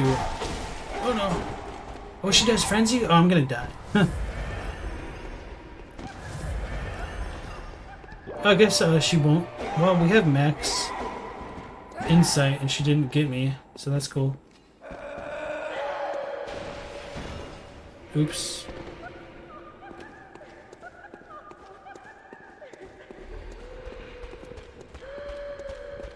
So she's got like a rare attack where she will shoot a messenger, apparently. If you're backspacing her. Maybe like one of the boos from Mario.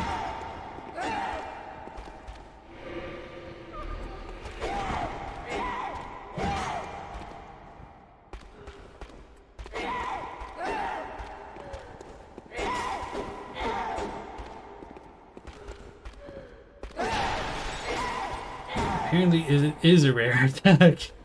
She's not doing it.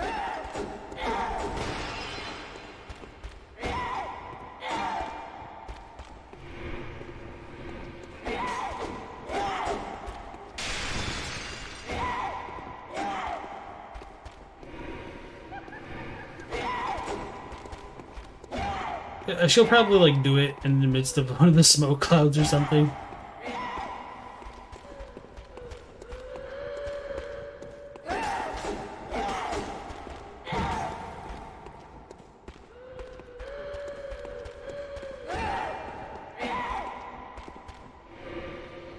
I'll give this like maybe another minute or so and then move on.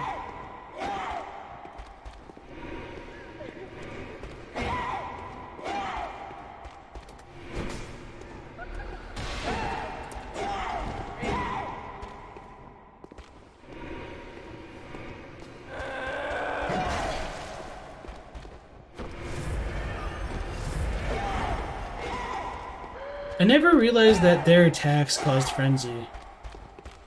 That's really cool though. It just kind of goes into like my general ideas about like the afterlife and the arcane and stuff like that.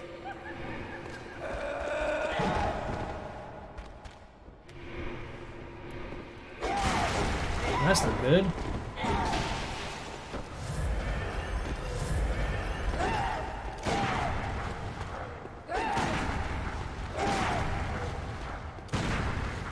Wow.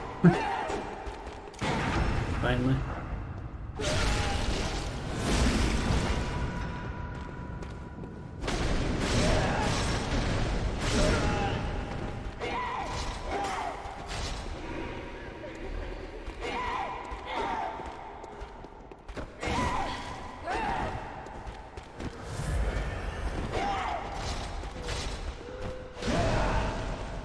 I was just curious to see like how thrust damage could potentially do. Probably just gonna get Quicksilver bullets. Nothing at all. Okay. So that was kind of a waste of time. My apologies for that. Alright.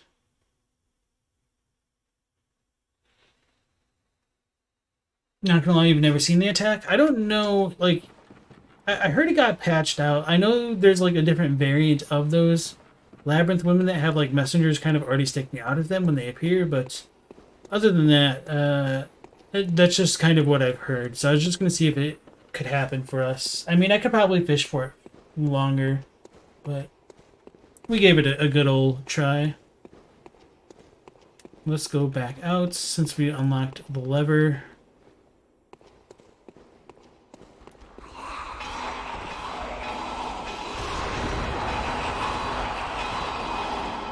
Oh yeah, and we're gonna go to the boss. And what else was I gonna do? Not the boss, the dream. I wanted to do something there. Oh yeah, the insight shop. Because we'll get more insight from seeing the boss. Demon souls, miracles, and sorceries are two sides of the same coin. It's like if there were zombie Romans walking around all of Italy. Surely we can't get the dialogue now, or the hum.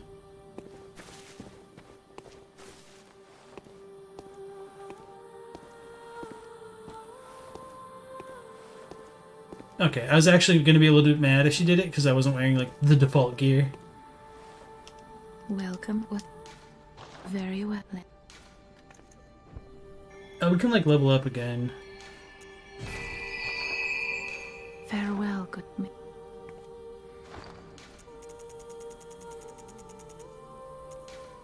Welcome home, good hunter. What? Very well.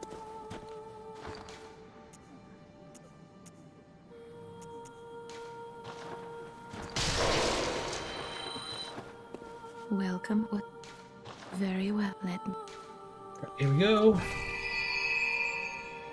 Arcane attacks in this game use Quicksilver as a component, so there are some things we can glean from that. Hunter. Alchemy, maybe. Alchemists were all over Quicksilver.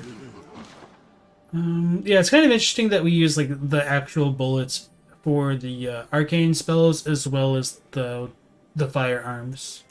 Could buy a few of these. There's really not a lot. Maybe the equipment's.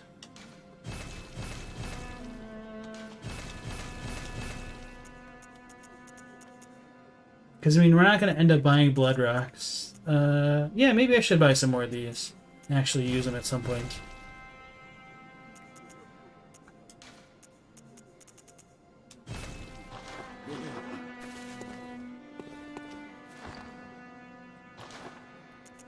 They're kind of hard to make work, though.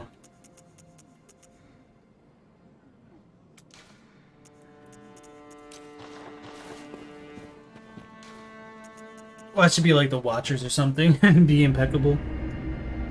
Viralf says, you really hope that Miyazaki manages to mix well Lovecraftian and fantasy themes and Elden Ring. You honestly think he's quite good at both, and it'd be a shame if it ends up more on the fantasy.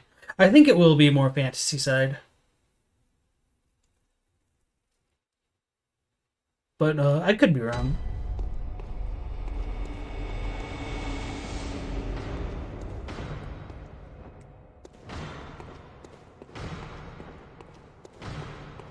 How are the bullets made? Any Quicksilver is mercury. So my theory about like the Quicksilver bullets is the reason why it's Quicksilver is mercury is because you can't just infuse blood into a normal bullet again, I guess. So having a liquid metal might be the only way where you can mix blood into the bullets themselves. Maybe the blood is cold enough to a degree that it can stay solid for the mercury, but I don't really think that makes sense. If anything, I think like the blood is hot just based on like what Annalise says, how Maria's blood turns on fire, how the Temerian's blood can turn on fire. So yeah. Let's get us some damn ritual blood. That's totally not it. I mean, I wasn't expecting it to be, I'm just saying. Is that a madman? I think it is. So it's gotta be by treasure, right? Oh, this is bad timing.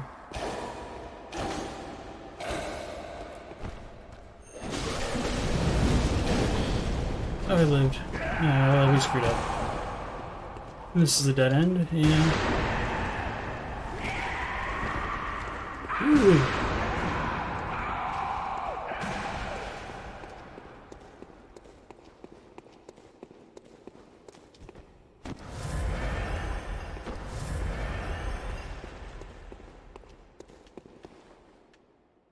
So that's an enemy trap, then.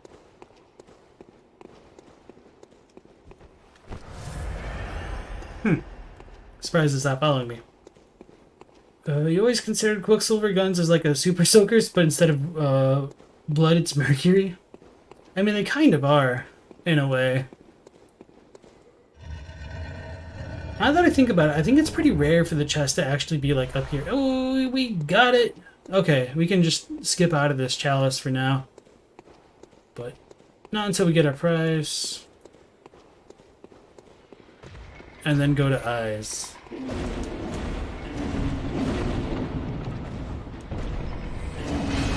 Inflicted organs. That might be faster. Okay.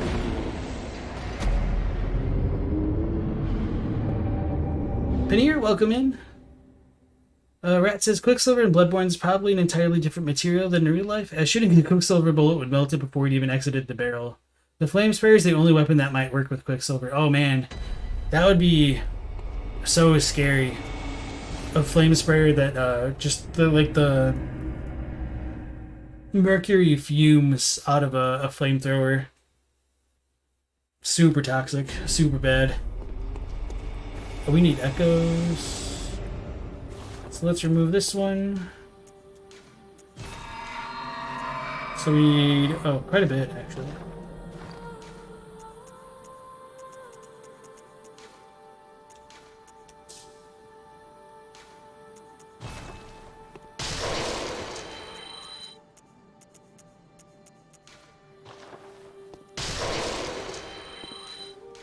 Alright, so now we can probably start...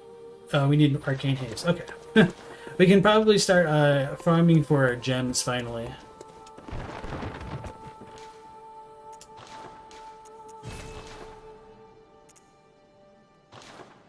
And for this, let's go put on our bolt stuff. Because we'll be dealing with a lot of kin, and there will be some Scourge Beasts. Not like a crazy amount.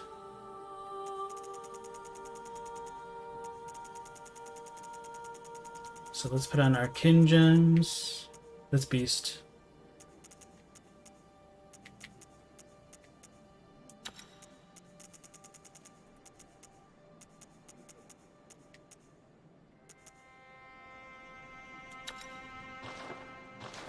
Alright.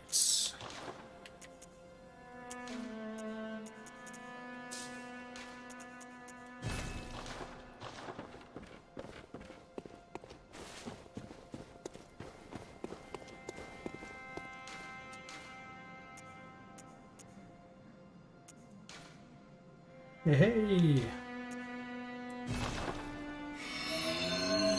Scrolling back up.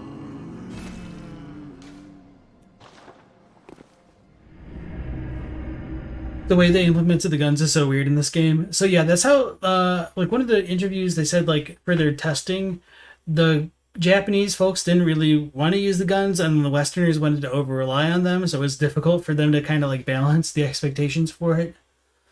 El Gusto says, you think maybe the fact that guns use bloodstones in construction, they might be able to lend temporary solidity to Quicksilver. Oh, that's a pretty good headcanon, I think. But what about the guns that have been unfortified? So as we come into eyes, we can see it's got like the more blue tint to its stuff. And I think it's related to like tomb mold. I think all of this stuff down here is suggestive of being tomb mold. So these things, which we can find like around like the Altar of Despair as well.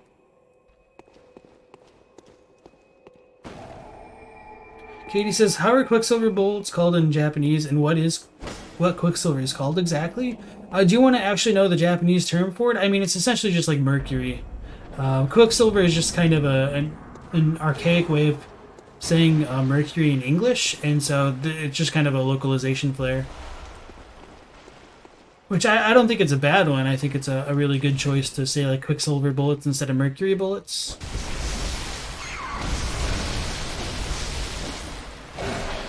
Oh.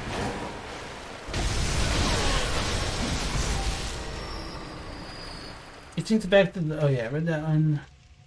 Rat says, isn't there like a mist-sprayer gun in the Nightmare of Mensis? That's probably a pure Quicksilver sprayer. If you're talking about the Rose Marinus, I'm pretty sure you unlock it from getting the Cosmic Eye Watcher badge, so I probably can buy it, and it might actually be worth picking up.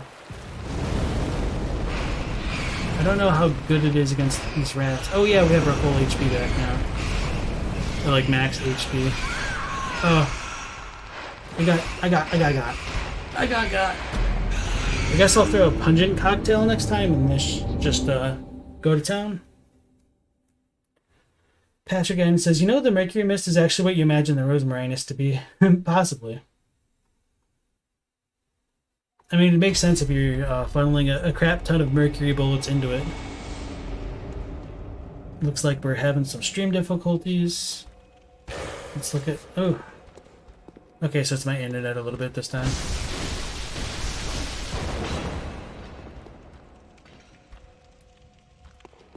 Apologies for the interruptions if there are any.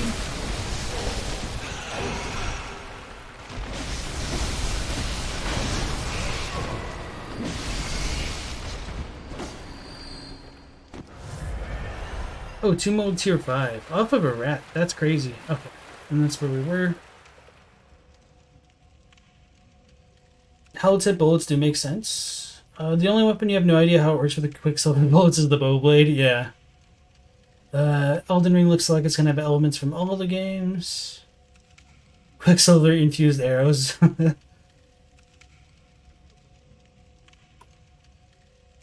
Where does the hunter get the arrows, though? Yeah.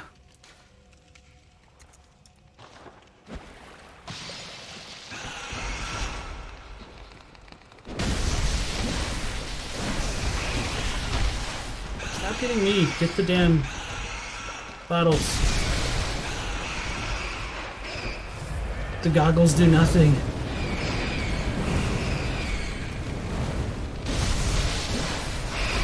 Oh god. Oh god.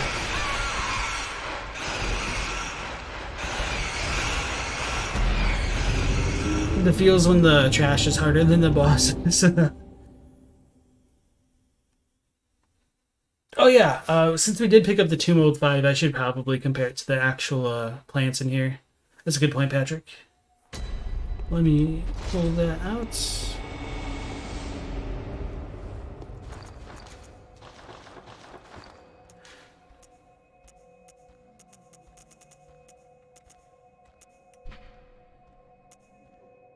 So Tomb Mold 4 is probably more comparable to it, but Tomb Mold 5 as well.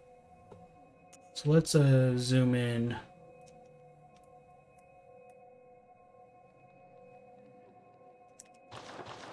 To that.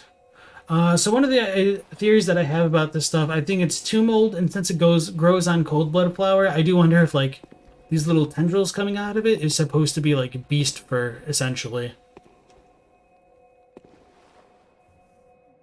You think unfortified guns still incorporate mystical substances like the bloodstones? We don't build weapons from scratch after all? That's a fair point, I suppose. You love how crazy they get as you go further down. The chalices.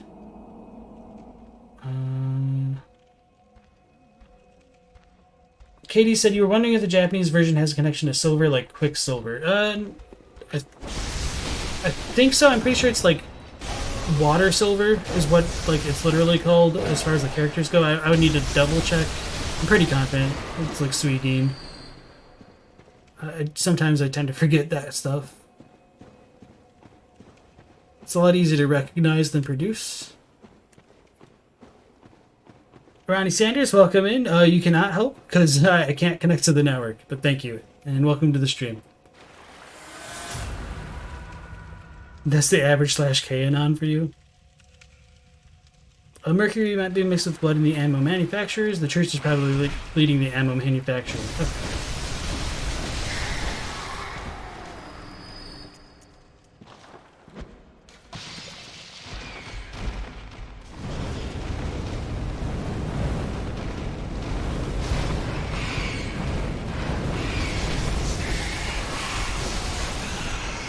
It works when they, oh, that's not what I was trying to do. When they actually get attracted to the cocktails.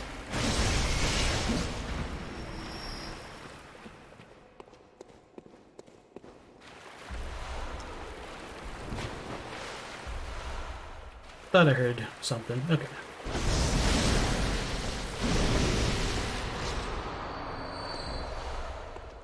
Tempering damp.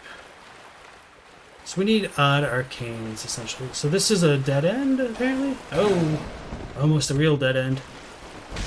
My internet's down? No. It was just looking like it was finicky for a second there. Water silver like flowing silver? Kinda. So let me look at it real quick.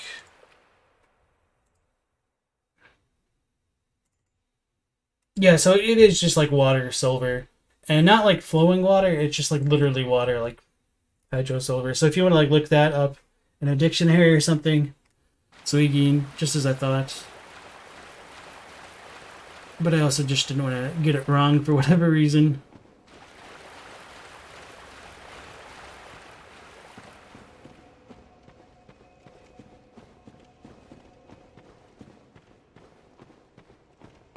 You've wondered if the grass that grows in the nightmare is actually beast fern? Oh yeah, the messenger trap. I should show that off. Okay, so it just teleports me back to the rats. Okay, so I can't show it off. It's one of the cooler things to show off about the dungeons. I think I have footage of that, or maybe it was just pictures. So I might want to switch out everything and do it all over again.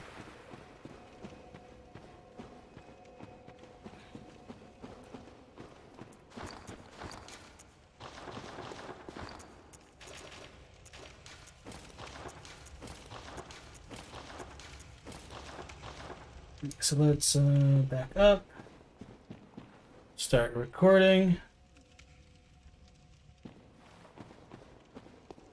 So these candles show like the messenger circles, and as they like pull you in and throw you out, they seem to have like a almost like a Nautilus style effect on their shells, or not the shells, but like the pattern reminds me of a like Nautilus, a chambered Nautilus. And one of the cool things about that is not only does it like follow the golden ratio and all that kind of fun stuff, but apparently the buoyancy of Nautiluses are controlled by letting water in and out of each of its chambers. So the whole like fluid metaphor extends even further to like the messengers and stuff like that. So that's kind of cool and fun to show off.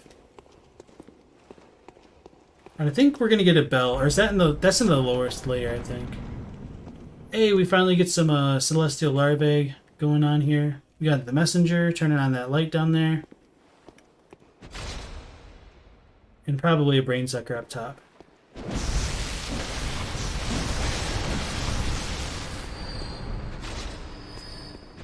I think what Grisester said yesterday is like thrust damage isn't even a thing if you have like the gems on. Which looks to be true.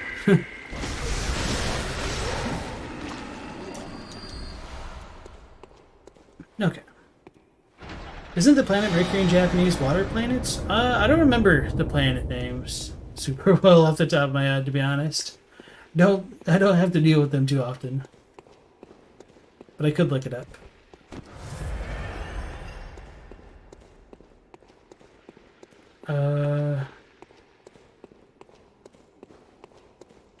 Yeah, I tend to confuse what's what for them. Okay, so let's go back out.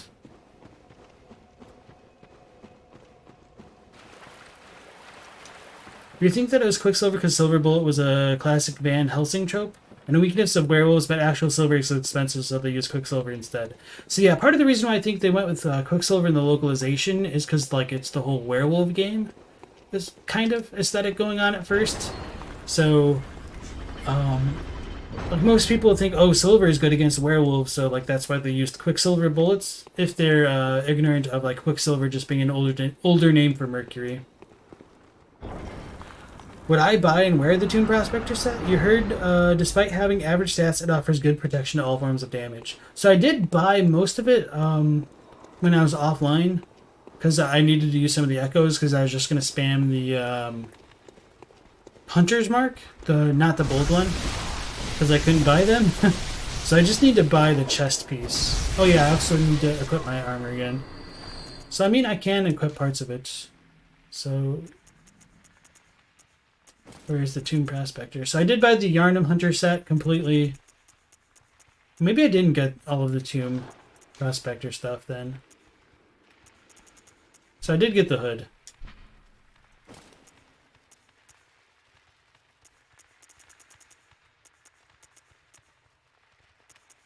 Oh yeah, it's definitely better than the Hunter hat for the Arcane defense. It's not too bad. I do like having a little bit higher physical and blunt resistance though. But definitely not bad.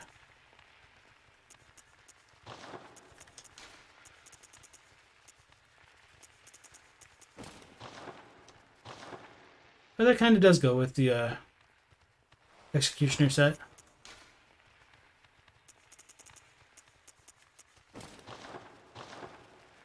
Alright. You're guessing because it's in Chinese and Korean? It is. Sailor Moon's a good memory for it. Oh, I watched like one episode for it like a long time ago, and I couldn't get over the fact that Sailor Moon's name was Bunny. So I didn't...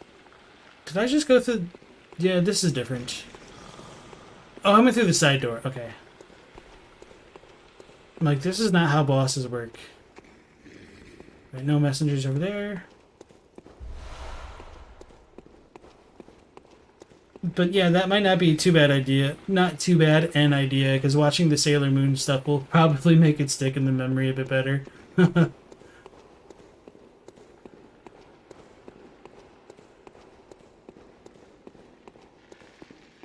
So we got spiders and larvae.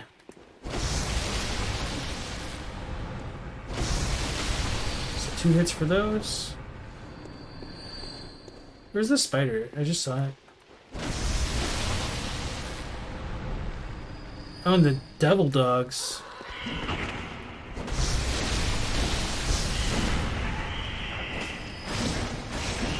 Okay, so like the spiders are broken because even like when you shoot them, you can't continue to damage them. So yeah, I'd definitely prefer to face normal dogs. Not those ones though. Is there even anything worth coming down here?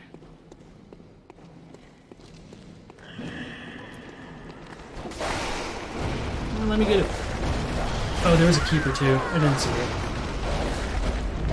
Alright, yeah, I'm just not gonna deal with it. Let's just go for the bosses. And then once we get to the 3rd floor, there's going to be like a ton of Celestial Emissaries. I don't remember what gems they can drop, but maybe they'll be the good ones. So let's just stop screwing around and go forward. You wear some of these armor sets in real life? I know that like there's a lot of people who like to cosplay.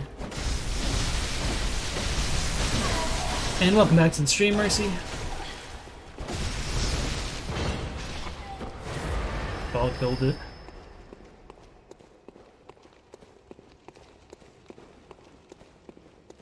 The spiders were once cult members of the School of Mensis. Most monsters were once human. I don't think those ones were, but the ones that do have the human heads, most likely. So is this a pig? No, just a brain sucker.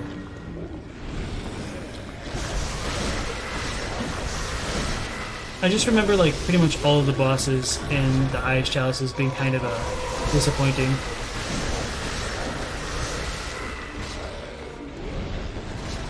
Oh, I wasn't paying attention to the second line. Hope this doesn't one-shot me. Got a mash.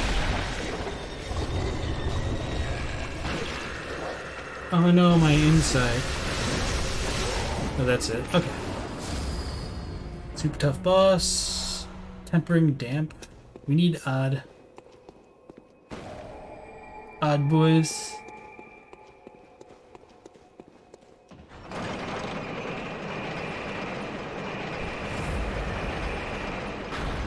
Do you think the spiders are so large because they're exposed to the blood? I mean, that would have to be my rationalization for it. But I do think it's a little bit problematic when they have no heads. Like, how did they eat it? You like the spider cult member theory? This would also explain why we only find them in the Mensis Nightmare.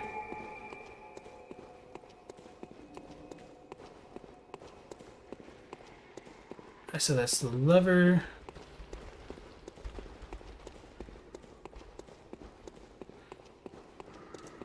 From Soft thinks they're cute with the eyes pun. I think it's more probably that I'm being cute with the eyes pun. It's probably like Ease. The Japanese name is Izu, I'm pretty sure.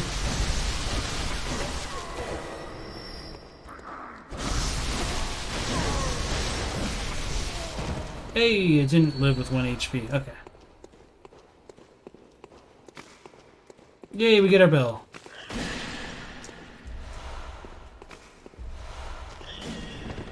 I think there's going to be some in this dungeon that have actual heads. They just always do so much damage. Yeah, so that's why I would rather deal with... Oh, there's the head boys. Okay. Hey, and they did the super rare attack. That's awesome.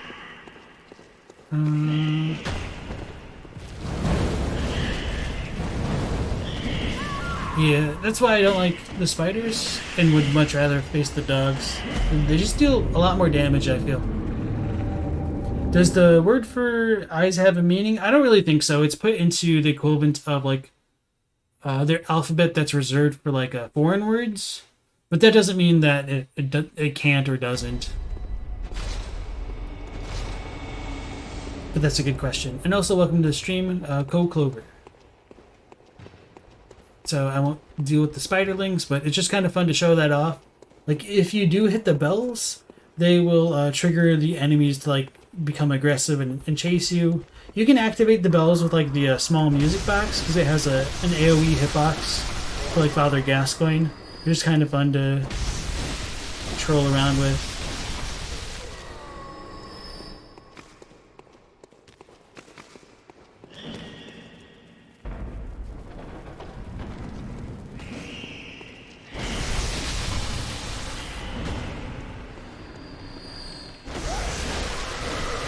He poised through that a little bit. That's crazy. Oh, Arcane Damp. Okay.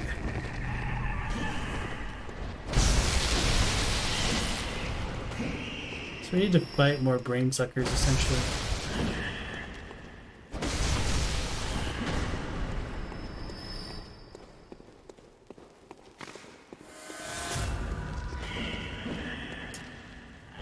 Couldn't see the door because the blood echoes. Okay, and so this brings us back. We could go under. I'm not going to worry about it. This layer 3 and beyond will be the good point. Katie says the digraph SZ is used in Hungarian and Polish, and if we go by their spelling, Hungarians would pronounce it is and Poles ish, but you're probably looking way more into it.